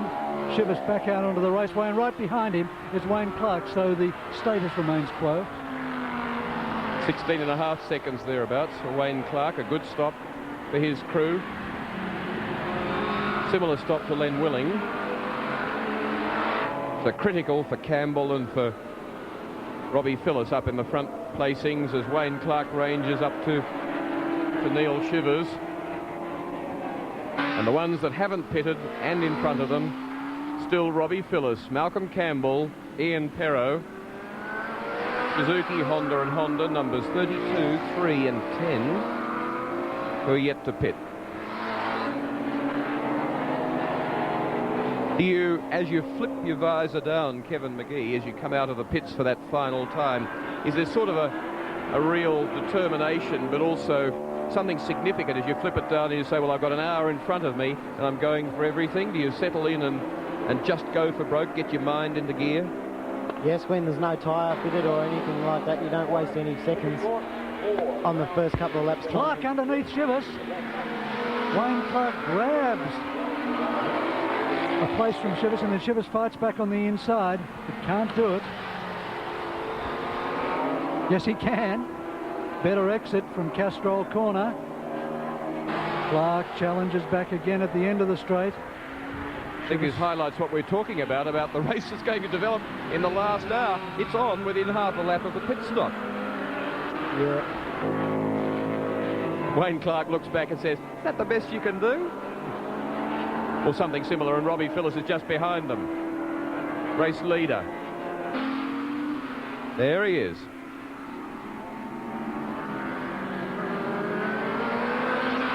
So if Phillis were to grab these two, he'd have lapped everybody, admittedly with a pit stop to come as we look at bike 62. Alan Townsend.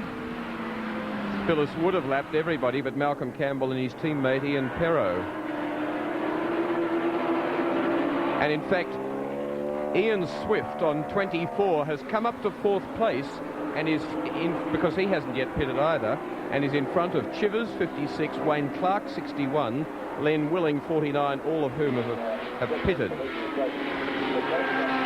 So it's Phillis 32, behind him Campbell on 3, Perrow on 10, and Ian Swift making up about 4 or 5 places on 24 and going into 4th place who have yet to pit. Chivers letting Robbie Phillis underneath, about to peel into the corner, just holds out wide a touch. Could go underneath him there really, and played the gentleman though and let Phillis through, recognising the race leader. And in front, Wayne Clark. Wayne Clark now is in 6th place.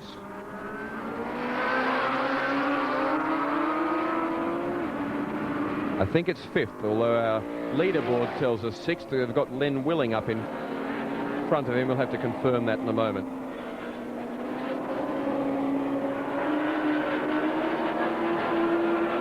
"50 laps completed in 1 hour and 6 minutes of racing.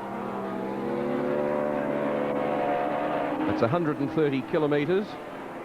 So they're averaging around 120 kilometres an hour. Rob Phillis now moves in front of Wayne Clark.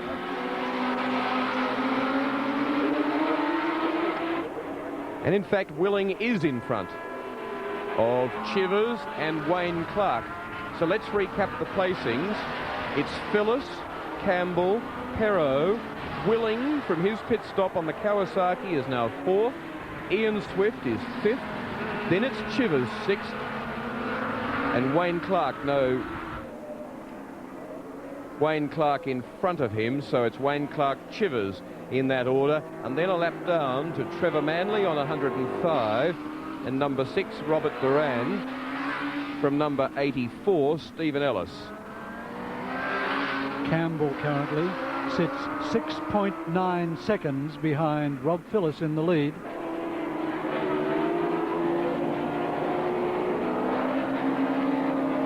So Phillis, locked into a wonderful, smooth, flowing style, is moving ever so slowly away from Mal Campbell. And that'll give him a real buffer in the pits.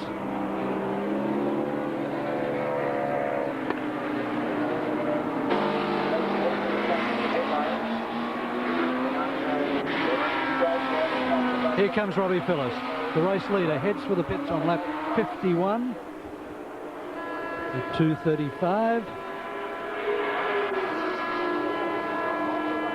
And let's see how quick this can be. We look onto the track to see Mal Campbell also coming into the pits. So Mal Campbell, the man in second position, is also in. So into the lead will go Ian Perrow, because there's no question he will pit after his teammate Malcolm Campbell. So it will be Perrow from Len Willing, from Wayne Clark, Chivers, Ian Swift.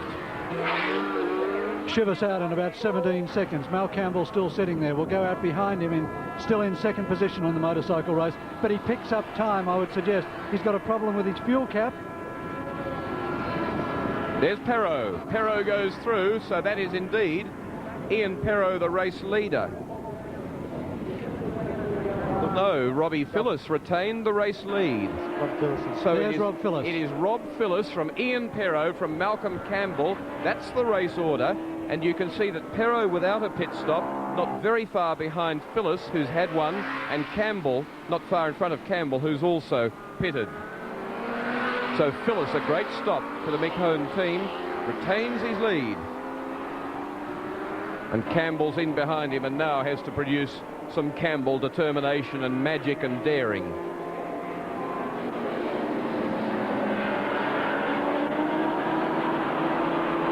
And interesting that Campbell should have a fuel cap problem, because in fact there was a problem also at Calder Raceway, I think, with the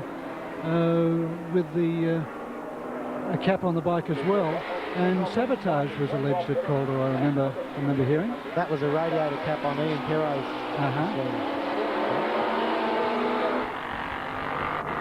I don't know about the sabotage bit, but I didn't hear any more after that.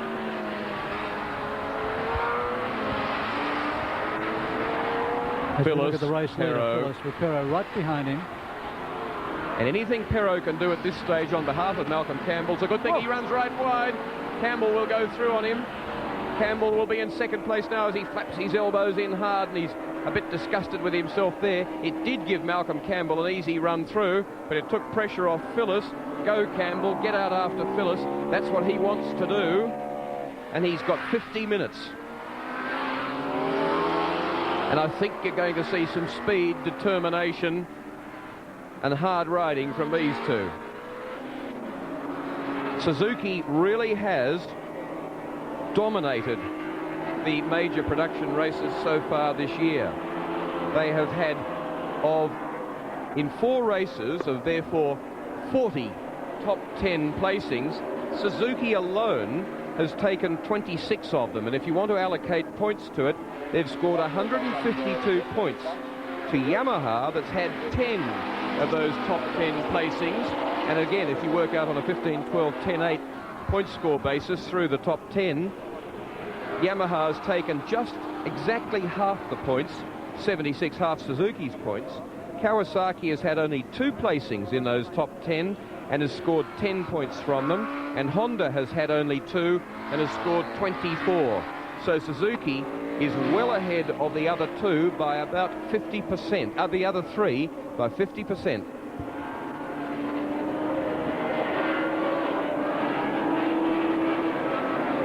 Ian Swift there is now, after a little bit of settling, he's back in 7th place. Action Suzuki.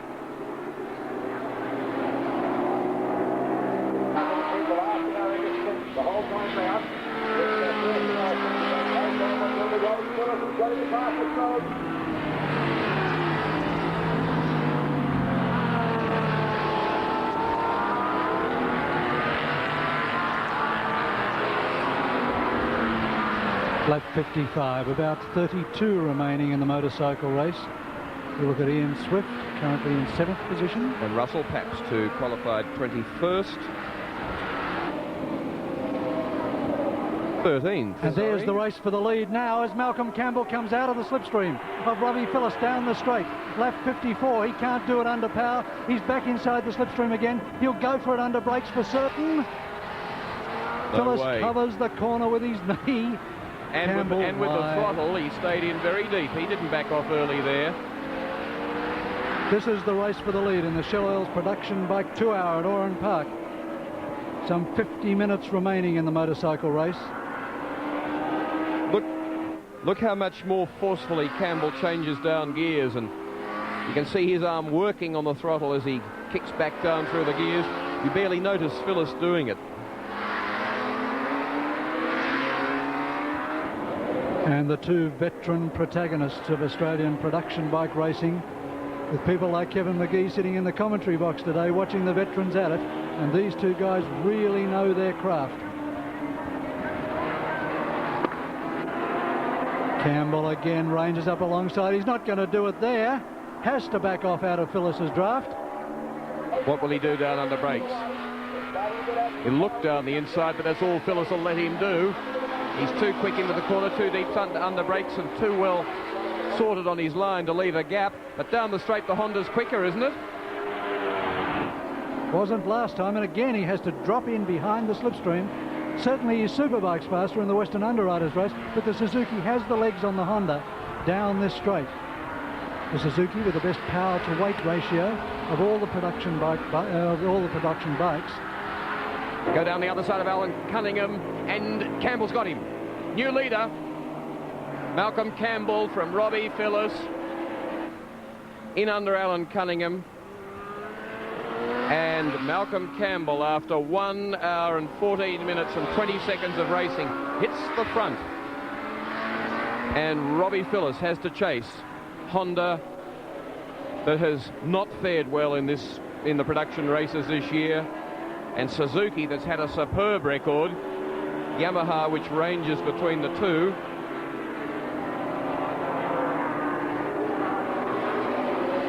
So Campbell really with a lot of incentive, a lot of pressure on Honda, on the team, on the rider, to produce results as he goes over the dogleg and the bike gets sideways and steps out. But Campbell so well in the groove now that it's just absolutely instinctive to straighten it out. Now let's see what the greater power of the Suzuki can do on the straight. Kevin McGee, what's Robbie Phyllis's attitude to this? What's his plan? I think he'll be sitting there for a while and playing his, not showing Mel all his cards just at this stage of the race, not for a while yet. Just make life difficult, keep looming up on him? Yeah, keep poking the nose in everywhere so he won't know where you're going to do it. Poke it in one place a lot of times, you'll think you're going to try there and then you'll go somewhere else when he's not ready for it. That's misleading somebody. That's a nasty thing to do. Well, I'm afraid that's what you've got to do. You've got to try and break their concentration, try and get the better of them one way or another. Kevin, apart from going to Suzuka in middle of July, what are your aspirations in motorcycle racing in terms of overseas and the world scene? There is a Superbike series run. It's a worldwide Superbike series on next year, and I would really like to be able to ride in that. I'm not sure on the full details of it yet. It's supposed to be around in Australia this year, a sort of a warm-up round, and then she'll be on properly next year, run like a Grand Prix series. Well, you're lucky enough, of course, to be in the same team that's leading the World 500cc Championship at the moment, the Marlborough team, and on the same brand of bike. Have you had any indications from the team that you could jump from the Australian division of that, if you like, to the international division? No, none yet, Will. I don't know if there'll be any there. You're just trying to keep doing the right thing, are you, and see what happens? Yeah, just keep trying to go as fast as you can and stay on. In fact, you haven't made a lot of errors in your motorcycle race career. What's been the damage that you've done to yourself? Not too many. I broke an ankle early on and I broke a little finger, and that's about all of it except for the skateboard in Japan, and that's all for quite some years. Malcolm Campbell had a very badly broken leg at Bathurst some few years ago, but he bounces back, very keen and full of determination. Robbie Phyllis has stayed more clear of injury than has Campbell. Robbie Phyllis getting onto him and threatening. The Kevin McGee reckons he's going to stay there. He's looking awfully serious at the moment to me, but we'll see. I reckon if he doesn't do anything down the straight, then Kevin McGee is right.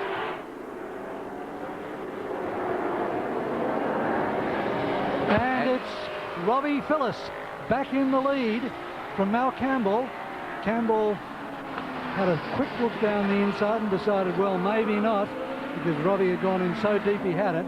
Rob looks over his shoulder, makes sure that Malcolm is on the outside of the corner.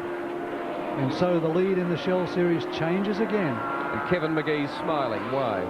Robbie just gave Mel away from his left hand there as they went under the bridge. That was all.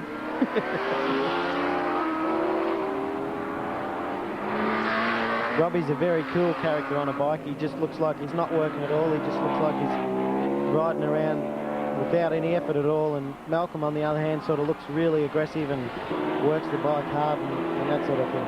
Ian Perrow there on 10 is in third place, heading Len Willing fourth, Wayne Clark fifth, Neil Chivers sixth, Ian Swift on 24 seventh, and Rod Cox, well done by him, after losing 3/4 of a lap, stopped by the side of the track, is now eighth on the Pirelli Matic team entry.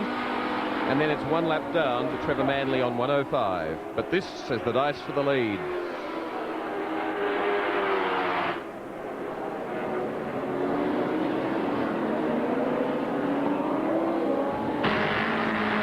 .105, Trevor Manley is the man one lap down. He's in 9th place, and he heads in 10th place, like number 6, Robert Duran. Coming up to lap, Gregory Domkins on number 50, leading pair.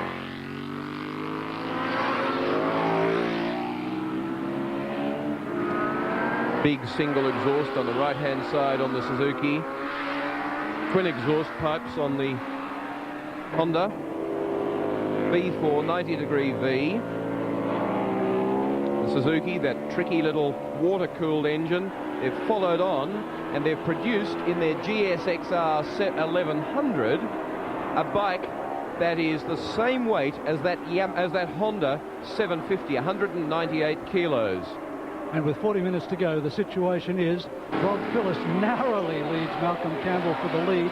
Then 36 seconds back is Ian Perrow. 8.2 seconds behind him is Len Willing. Then 4.8 seconds back to Wayne Clark. Then 6.37 seconds back to Neil Chivers, with Ian Swift in 7th position. And Ian Swift very, very close to Neil Chivers.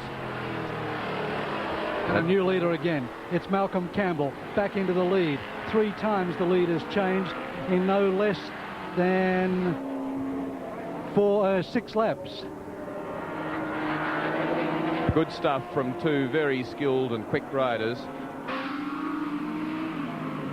Malcolm Campbell, Tasmanian building contractor. Robbie Phillips from Albury. Great friend of John Harvey and the Mobile Holden dealer team, and John Harvey a great fan of Robbie as a rider. Every chance, I suspect, that the halves will be at home watching this right now. This first outside broadcast by SBS other than for soccer, and what an honour it is for motorcycle racing to have that happen, for it to be motorcycle racing that SBS selected, but it's part of a large commitment to motorcycle sport, following with enormous justification all the World Championship 500cc rounds this year. And why wouldn't somebody? Why has it been ignored? And to SBS's great credit that they're doing it, because that is fabulous racing with enormous numbers of changes of place, closeness between riders, tremendous excitement, as has been seen in the first 3 rounds so far this year, and with local interest as well in Paul Lewis and Wayne Gardner. That's on virtually every Sunday afternoon. Next Sunday we have the 4th round, the Austrian Grand Prix at Salzburg Ring, and another feature too called the Double. Freddie Spencer going for the 500 and 250 World Championship last year. So 2 hours of motorcycling. Commitment to this Shell Series over a number of years, and they've had great action in all of it. You talk about commitment. Here comes Robbie Phillips again. He hung back for a lap, let Malcolm Campbell go to sleep, if that's what Malcolm Campbell wanted to do, and now he's back on his tail again.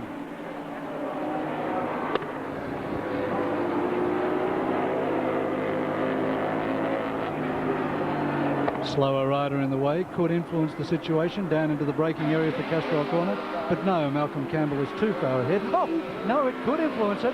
Malcolm almost went up the back of the bike, had to change his line. Robbie looks across to make sure he's okay. What went on there, they say to each other. Mad fool, let's get him this time down the straight, boys. And they're into it again. And Kevin McGee, Campbell so close to touching front wheels there would have brought him down for certain. Front wheel to the other rider's rear. Yes, I think he would have tipped her over for sure there. He just got in a little bit quicker than he did and than he should have, I think, and just nearly ran into the back of that rider. Ron Sumsky's it was. See Rod Cox in behind on bike number 5. Let's have another look at it, Kevin McGee.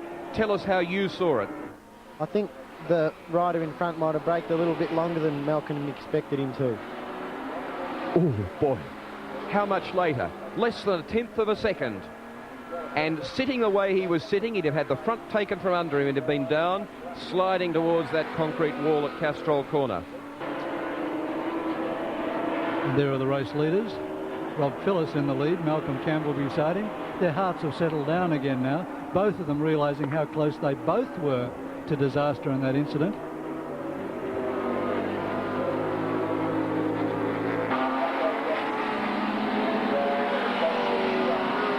Campbell out nice and wide, and he's got Trevor Manley. They're going to put another lap on him. Swift is down a lap, so's Rod Cox, who wasn't in very far behind them. So that the race situation is changing through a lot of the field. Between Phyllis and Campbell at the lead. Ian Perrow's in third place. Willings fourth. Fifth is Wayne Clark. Sixth is Neil Chivers. And they're all on the same lap as the leaders. And this is the traffic and the problem, and Rod Cox is in behind them, and he's losing nothing to them over the last couple of laps, although he is in 8th place, 1 lap down.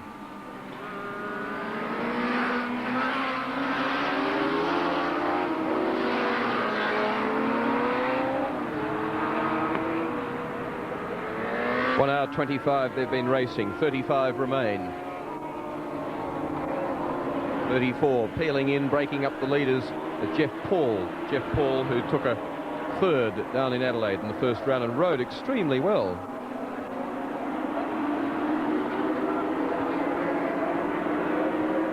Any feelings, Kevin McGee, about how this will resolve itself, or do you think it's entirely open between the two? Well, I was just having a watch out to see what Neil Chivers is up to, because he is actually my main opponent in the Shell Series at the moment, and hopefully he'll finish back a bit further in the field today, so as he won't gather too many points, and I'll be back in action for the round at Surfers Paradise in September, and hopefully be able to take out the series, maybe.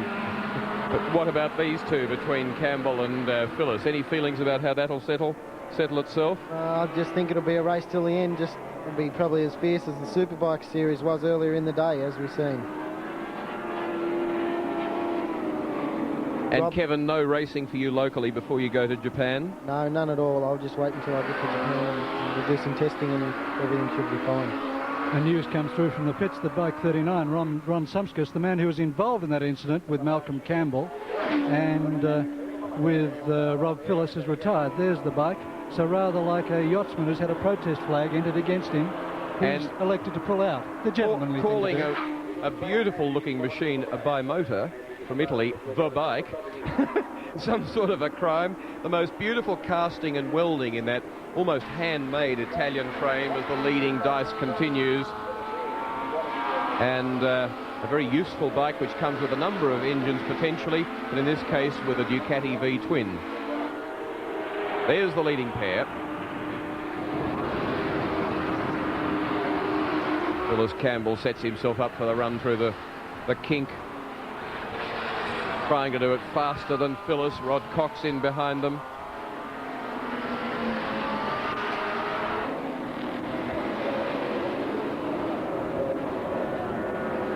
Campbell down 2 gears, so obviously down 2 gears as you see his throttle hand work. Yeah, second gear, Campbell through there. Up to third he goes, then he comes back to second for here. Holds it through. Suzuki, Neil Chivers comes through in third gear, where Campbell on the Honda comes through in second. Now Campbell goes up to third. and holds third gear all through this section. Through the S's, down to Yamaha corner. And then finally, fourth gear, plucks fourth there, holds fourth over the top, back down one to third, through there. Sorry, finally into second gear there, third on the superbike, and Robbie Phillips similar. All of these bikes with 6 gears.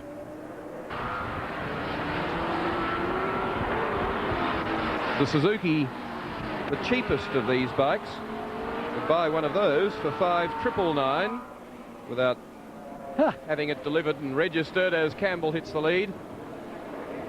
I think he let him through there on that occasion. Robbie playing a few games with Mel, I think, at this stage.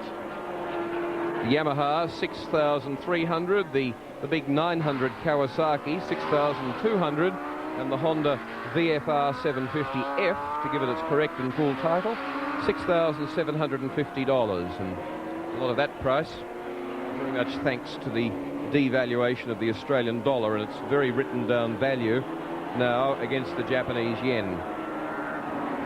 A year falling from about 224 yen to the dollar to about 115.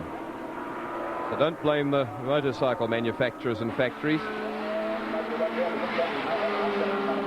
The big 1100 Suzuki, as I was saying, is the same weight with an 1100cc engine and 130 horsepower as Malcolm Campbell's 750 Honda at 198 kilos that has 105, is now about $8,000, and a sensational looking motorcycle with, as John Smales said earlier, these bikes will leave cars floundering in their dust.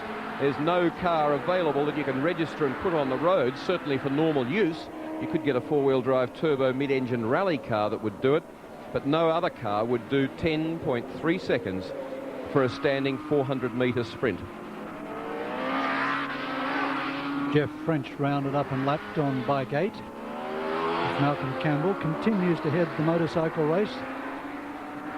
Distinctly different lines from the Honda rider and the Suzuki rider as they go up onto the bridge. Kevin McGee, do you think the games that Robbie Phillips played back there suggest that he thinks he's got Malcolm Campbell well covered?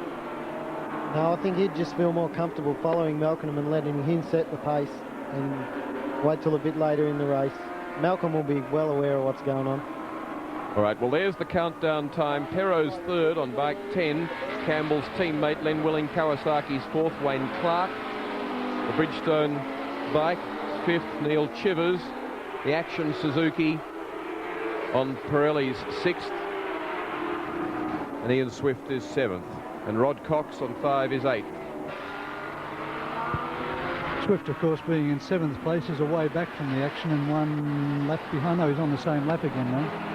But it's still a long way back from the action, so today the race probably will not be to the Swift.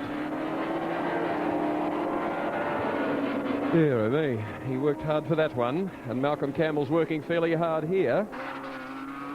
But still, I still rate it as one of John Smale's better ones, which isn't saying much about the rest. As Malcolm Campbell still heads Robbie Phillips. And this very difficult right-hander, Kevin McGee, fill us in on how much these bikes move around. Very hard for people who are not race enthusiasts to understand what's going on. But in fact, a lot of the time, you're sliding the bike sideways. That's right. You get it in both wheels sliding most of the time.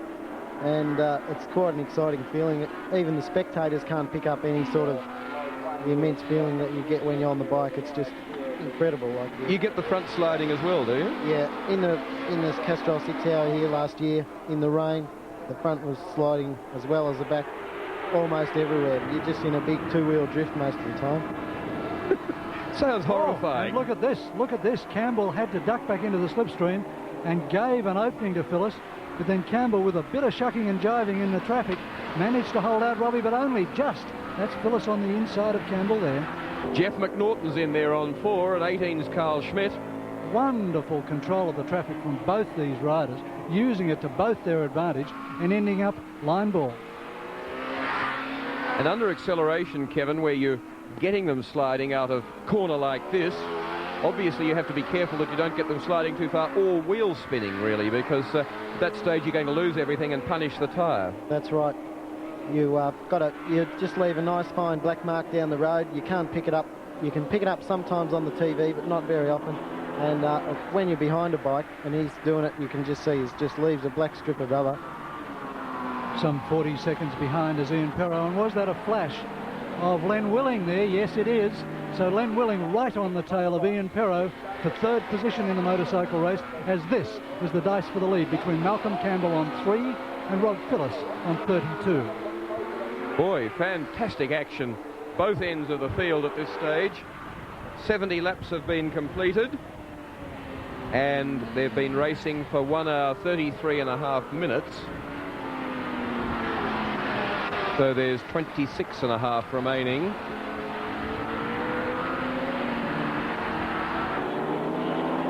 And they're dropping their lap times, I think. I think they're up ahead of that indicated 87, 88 lap total for the 2 hours.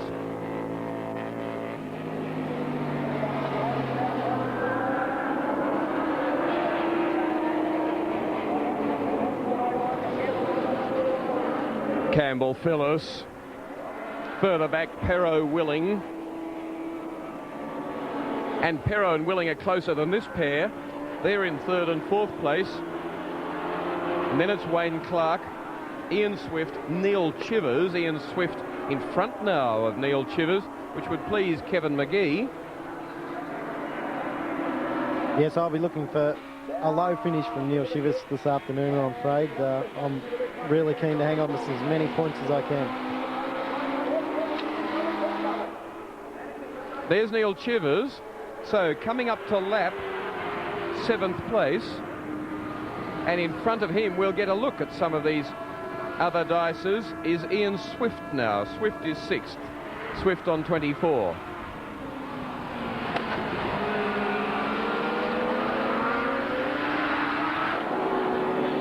Three leads 32. Honda leads Suzuki. 3rd is Honda. 4th is Kawasaki.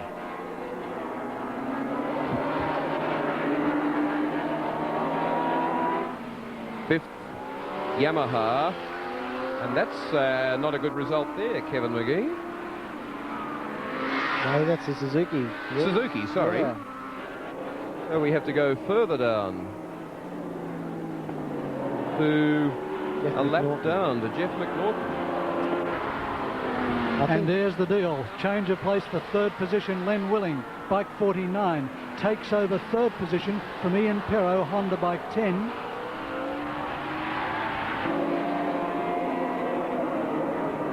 Perro fights back, however, down the inside. Willing's got the corner covered. Within the Shell series, there is an official manufacturer point score. It's Suzuki 30, Yamaha 24, Kawasaki 4, and Honda none. Well, with Willing up to 3rd, Honda back to 4th, but Honda in the lead with Campbell.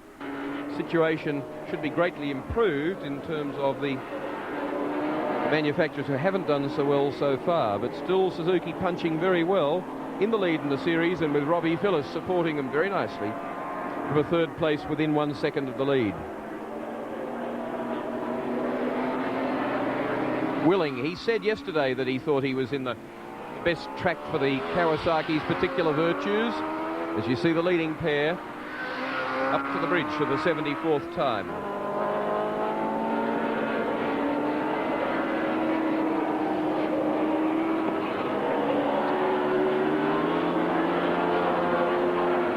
V4 Honda inline across the frame, 4-cylinder oil-cooled Suzuki. Yamaha has 5 valves per cylinder to try and gain just a little bit of extra gas flow, just a little bit extra ability to get air fuel mixture into the engine. The more of it you can get in and burn, the more power you'll produce.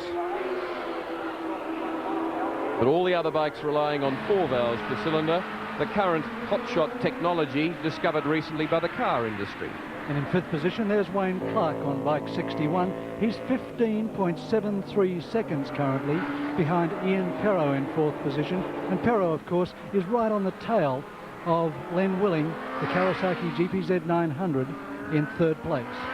Flash of Stephen Mappison on 72, who's been around motorbike racing for a long time, in behind Wayne Clark, but in fact not on the same lap, nor immediately behind him on the racetrack or in the race standings.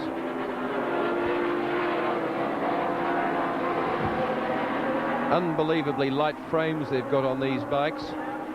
Only about 12, 14 kilos or thereabout, the entire frame of the bike in box section aluminium. Wayne Clark, very tall man, tall like Ian Perrow, gangly. Len Willing too, similar sort of height, must be around 1.85 metres.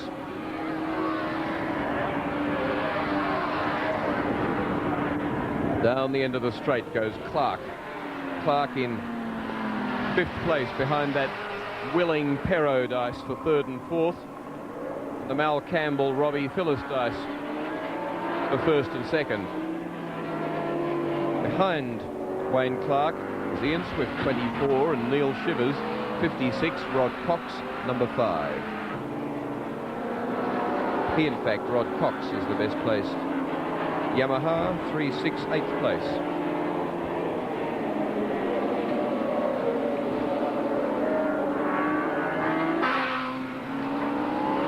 Race leader still is Campbell. And this is taking everything the man can produce, and I wonder, Kevin McGee, looking at the gap he's got there, a little bit of a buffer. I wonder if his determination and his daring is just starting to assert itself a little, that Robbie Phillis will have to scratch if he's to make up the gap. Possibly a little bit there, but I've actually got a lot of faith in Robbie Phillis as a rider, and he usually gets everything summed up pretty well, and I reckon he'll have an answer back. I'm sure he'll have an answer back. Well, I think you're right. If you can put a watch on it, at the moment the gap is 1.4 seconds between Malcolm Campbell and Robbie Phillis, so certainly Mal has opened just a slight advantage. Well, if you talk of dreams, Malcolm Campbell won the major Grand Prix at Bathurst last Easter on the Honda 500. A lovely ride. The opposition wasn't as strong as it's been in this race, as we see Ian Swift next. We've seen them get past Neil Chivers previously. Well, Swift is the man immediately in front of them, so it gives you an idea of the gap. It's taken the leading pair quite a while to come up to bike number 24, which is in 6th place.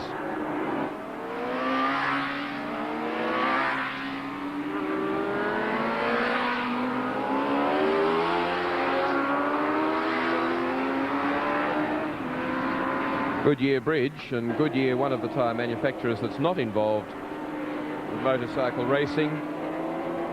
Michelin, Pirelli, Dunlop, Bridgestone, the major ones here at the moment. In Grand Prix racing, it's Michelin pretty well dominant. Wayne Gardner, for instance, moving from Dunlop with Team Honda Great Britain to Michelin with the team, Rothman's Team Honda Japan. Then Willing, 3rd place. And Ian Perrow just behind him there on 10, 4th place. It was the front wheel you saw. Perrow just up out of the seat on a slide coming out of that right-hander there. So he's pretty well on the limit there. Willing is currently 1 minute 6.3 seconds behind Robbie Phillis in 3rd position, and the lap times that the two leaders are doing are quite sensational for this time of a race like this. I've just clocked Malcolm Campbell at a 1:18.2. The outright production record is 1:18. So to have them lapping around the lap record 60 laps into a race like this is quite sensational. As Robbie Phillis now tries over the top of the bridge. What a place to just poke your wheel in there and let Malcolm Campbell know you're about, but certainly not to try and overtake. In the Denso 500 race down at Winton Raceway, which was a good race, tremendous crowd, and the circuit looked an absolute picture, and which has next weekend's round of the Australian Touring Car Championship, the second last in the series. Down there, Malcolm Campbell, who put in a sensational qualifying time to be fastest qualifier, was within a whisker of that in the latter part of a 500-kilometre race. He really was only tenths outside what seemed a sensational one-lap streamer qualifying time. So the man really can produce some brilliant times late in the day. Sits up, back to 5th gear. Down the bottom of the track, Ian Swift, Steve Mappison behind. Phyllis sandwiched behind, kept out. Gets Mappison, but not Swift.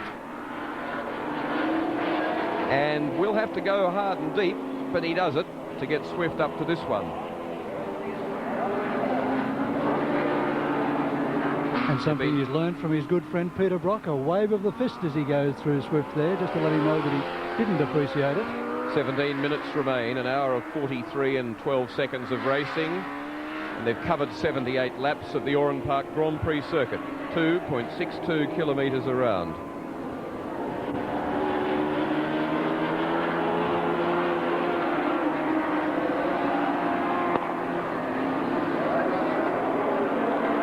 Yamaha corner, lining up for the Honda dogleg. Oh, look at Phyllis. If you said, Kevin McGee, he'd do it, and he'd have something in the box, and with smoothness and economy and efficiency, tucked in, looking relaxed, he's right on the race leader, Robbie Phyllis. Boy, it's like a cat moving in on a bird, isn't it? Robbie Phyllis back in the lead. Malcolm Campbell again looks down the inside. Phyllis has got it covered. Classic manoeuvre. How does he make it look so easy, Kevin McGee? I don't know. I can't make it do it that easy. It's beautiful, isn't it? And the speed he had down the straight there, going kilometres an hour faster through the kink there, which is a very difficult high-speed corner. Yes, that's right, and the Suzuki would get it thrown around a bit being a lighter bike, but he manages it very well and just comes out so smooth. Well, not only that, but look at the way the back of the bike, Phyllis's bike was moving there and sitting up and down, and the shortcoming of that bike, we've heard about its assets, is that the rear damper tends to go off, doesn't it, after about 3/4 an hour of racing? Yes. So it loses some of its effectiveness and control. That's right. A lot of the rear dampers in the Suzukis have often pulled out with rear shocker trouble, but when that was bouncing up and down like that, that's when it's actually sliding and gripping and sliding and gripping. When you get when the shocker's had it, the wheel just bounces off the ground and you just can't ride the thing. Well, in the last 25 laps, they've now passed each other 6 times. One of those perhaps not quite legitimately, but certainly the rest were. There's 15 minutes remain. They've been racing for 1 hour 45. There's your countdown. 14 minutes, 52 seconds. And it's Phyllis Campbell, Len Willing-Perro in 3rd and 4th. And it's Suzuki, Honda, Kawasaki, Honda, Wayne Clark, Suzuki, Ian Swift, Suzuki, Neil Chivers, Suzuki. And it's further back to Rod Cox, the first Yamaha.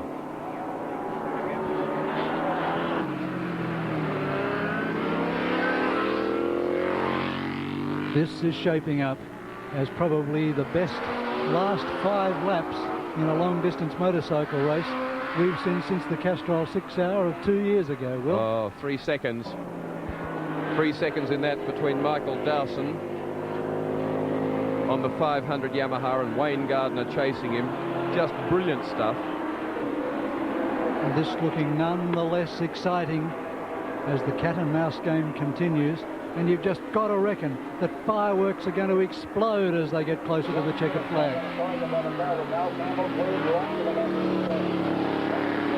You can almost feel them both hanging back, mustering all the strength they've got for that closing burst, because any advantage that's gained now is going to be lost again in the next few laps, and it will have to be a last-minute burst to the flag as Campbell comes out of the slipstream, goes down past Robbie Phyllis, just brushing him. Now Phyllis looks to the inside, can't see it. Sandy Richardson's the man they have to find a way around. They dispatch him very smartly. Campbell romps away. Phyllis is on the tight inside line, but won't get him, so Campbell holds the lead. And it really is starting to be very nervy and spine-tingling. 7 changes of leadership in 27 laps now. Good stuff. And to make another analogy between the tremendous power and technology efficiency in the engineering of motorcycles and of cars, it was, I suppose, in the era, the late 50s, of front-engine Grand Prix cars that they used to say about 100 horsepower a litre was what you were looking for out of a Formula One thoroughbred race motor. The Honda that Malcolm Campbell's riding from 750 cc's has 105 horsepower, and Robbie Phyllis's Suzuki has 102. So they are about 130 horsepower per litre out of a non-turbo, non-fuel injected engine. They're running on carburetors. Phyllis now streaks down the straight behind Campbell, makes up all the deficit that he lost through Castrol Corner. I imagine, Kevin McGee, you'd be getting more nervous watching these two than you would be if you were out there mixing it, because that's what a racer really loves. Yeah, I am. I'm just sort of sitting there in a bit of a thing, wondering what's going on and all the little bits and pieces that's going on. I think Malcolm might have slipped past Robbie there. Either he's got a bit more speed or Robbie might have let him pass so that Robbie will have the upper hand when he knows that the last lap is on. The point is that while the Suzuki has more speed down the bottom end of the straight, the Honda seems to have the grunt out of Castrol Corner to a degree. Yes. Therefore, Phyllis can't rely on speed alone to get him from Castrol Corner and a drag to the flag. No, I doubt if he could do it there. What he might do when he sees the blue flag, he might slip out of the stream and down him at the end of the straight. Then I'm sure Wally's going to come back somewhere under the brakes. Like down here, will be a very interesting corner on the last lap, so keep your eyes on that. Andrew Cranwell gets in the way of progressive motion for Rob Phyllis. Campbell looks behind and can't believe his good luck that a gap has opened up at this stage of the race with some 11 minutes remaining.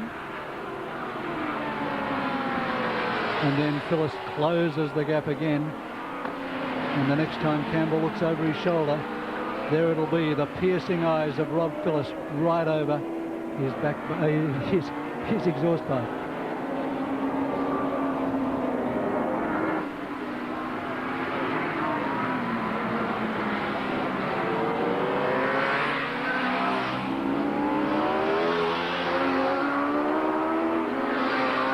Really interesting situation in the point score in the Shell Series. Kevin McGee with 2 second places, holding 24, the series lead at this stage, with Chivers and Robert Holden, a non-starter in this race, Robert Holden, on 23. Chivers at the moment sitting on 4 points, which would take him to 27. Robbie Phyllis, no points, would get 15 if he wins. Malcolm Campbell, no points, looking to be on 15 or 12. So everybody will be very close together, very keen to put in the top result, almost incumbent on them to get the best position possible to finalise the series at Lakeside in the last round there. That will be covered, at Surfers at least, will be covered. They've had the Hub 300 at Lakeside, be covered by SBS at Surfers Paradise Raceway. Phyllis hanging back that time round. Coming up to Duran again. The pace to get through Campbell down the end of the chute, but in fact drop back into his slipstream. So the tactics you're talking about, Kevin, look like they're on. I think they could quite well be, especially these bunched riders. Mal will have to try and get through, and then Robbie will just come through in the wake, basically. When the riders hop out of the road, Robbie will just hop in there as well, like you see there. Wayne Clark coming up 5th place, so they're coming up to lap 5th place. In front of him is Perro on 10, Malcolm Campbell's teammate, remember, and Len Willing on 49 in 3rd place on the Kawasaki. Can Campbell lap Perro, the man who before he made a pit stop was only metres and less than a second from him, and now the pace from this leading pair has been so great. But Phyllis dropping back. I mean, Phyllis is caught behind a slower rider, like a roller derby jam it is. Phyllis is just way back, and it's been 2.5 corners now, and he still can't get through. Yeah, I think he was just going to get him up there. Yeah, he was caught. I was watching that right from back down the other end of the circuit. That's Stephen Ellis on bike 84. And they're coming up to 8 minutes remaining. It's 51 minutes, 50 seconds expired. Wayne Clark's in 5th place, and he's in front of the leading pair. Does he know they're there? Malcolm Campbell. Wayne Clark out of shape there on the brakes. Back swinging around. Campbell comes up alongside Clark, can't do it there. Clark giving away nothing. Kevin McGee being a bit of a pest at this stage. Yeah, they'll be probably giving him a bit of a curse at the moment, because they'll be trying to get a break on each other, and Wayne's just sort of, well, basically getting in the road, but he's got just as much right to be out there and going for it as anybody else, I suppose.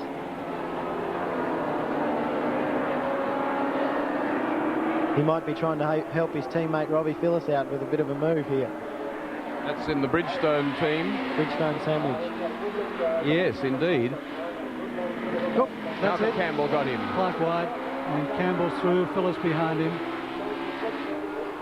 And Clark's bike shook itself there as it wiggled and slid as he came onto the main straight, and they went down to complete lap 86.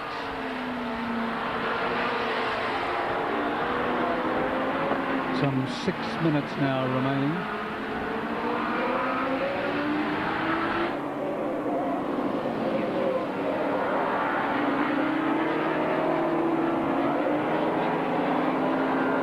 At 90 laps, they would have done 235.8 kilometres, averaging therefore 117, well, nearly 118 kilometres an hour, including a pit stop for 2 hours around a very tight, very twisty circuit with a number of quite slow corners. They're coming towards 6 minutes remaining in 10 seconds time.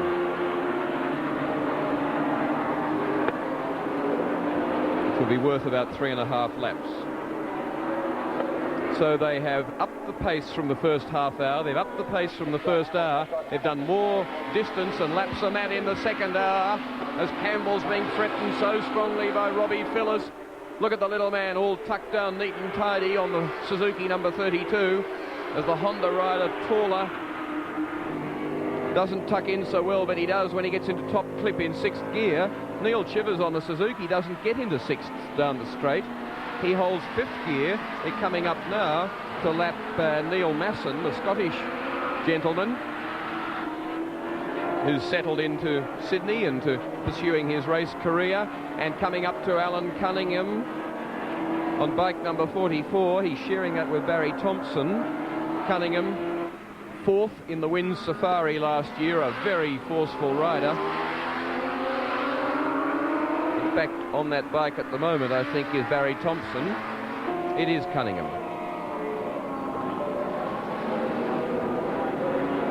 Honda bike dealer and Yamaha dealer from Bathurst, Cunningham. 5 minutes remain. Look at the countdown.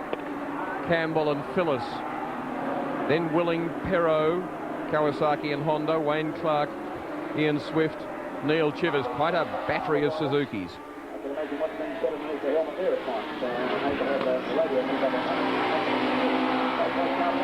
And Kevin McGee, a very relieved man, I'd imagine, at the moment, because the point scores we've just worked out show that Neil Chivers will take the lead in the Shell Oils Production Series on 27 points if he stays in his present station. And that, Kevin, will give you second place on 24. Yes, I've been thinking about that and looking at the board up here. So I think the pressure's going to be really on its surface, because with double points, that's going to give the Mal and Robbie probably an even chance to possibly even beat us if something goes wrong with our bike. So it's looked like a unobtainable series for them, but all of a sudden it looks like it's within their grasp. Malcolm Campbell now powers up over the Goodyear Bridge. Behind him comes Rob Phillips on the Suzuki. To look at it another way, Suzuki has 30 points, looks to be sitting on 15 or 12 here to take it to either 45 or 42.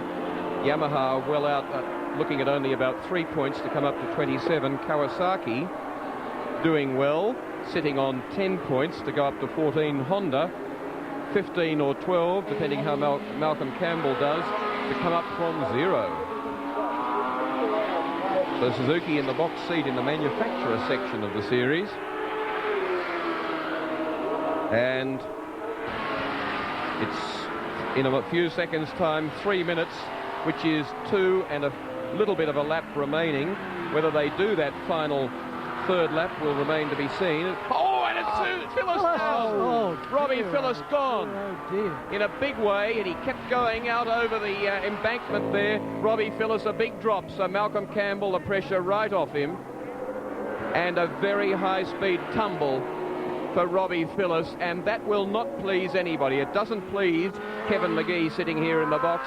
It won't please Malcolm Campbell, a man who respects Robbie Phillips, but who's gone a dump at very high speed. What speed, Kevin McGee? A couple of 100 kilometres an hour? I'd say that one would have to be 200 kilometres an hour. Here we No go. worries Let's at have a all. look at the replay. You see Malcolm Campbell in the lead. And behind him, the flash of Robbie Phillis's bike already down, and then Robbie hits the dirt on the side of the track and is flung. Left shoulder, it's sand on an embankment there, and he kept going, which was the good news. Could have hurt his right arm as he came down there. Can I point out the new ownership of Oran Park knocked down that concrete wall last year at the request of the riders and put in sand there only last year. Yeah. That would have been a concrete wall for Robbie Phillis if it hadn't been for the Oran Park organisers. Thank you, fellas. Yeah, the circuit owners here have done an enormous amount, and Robbie Phillis would thank them enormously, I would imagine. Last lap board is out now for Malcolm Campbell. He's got less than a lap remaining to win the Shell Oils Production Bike Series Round 3 at Oran Park. And of course that means that Suzuki will not get nearly as many points. So Honda will come up onto 15 and Kawasaki will pick up 12 with Len Willing now in second place, Ian Perro in third, Wayne Clark in fourth. It's down a lap to Ian Swift, to Neil Chivers, to Rod Cox, who's down 2, then to Trevor Manley on 105, and diving underneath bike number 13, Grant Bartholomew, is the race leader, Malcolm Campbell, going to Honda and his first major race victory in the Shell Series, in a production race this year, because there have been 2 races outside the series. Tremendous stuff from Malcolm Campbell, tremendous pressure. They've completed 90, they're coming round to do 91. They added 3 laps to the pace of the first hour, and it is the finish, and it's victory to Malcolm Campbell in round 3 of the Shell Oils Production Race Series. Victory to Campbell, victory to Honda, the first one in the series. And let's have a look at this and see what friendship's all about. And you know where Malcolm Campbell's going, and you know what he's interested in. He wants to know about Robbie Phillis. And he's going out there, and here's second place Len Willing heading to the flag.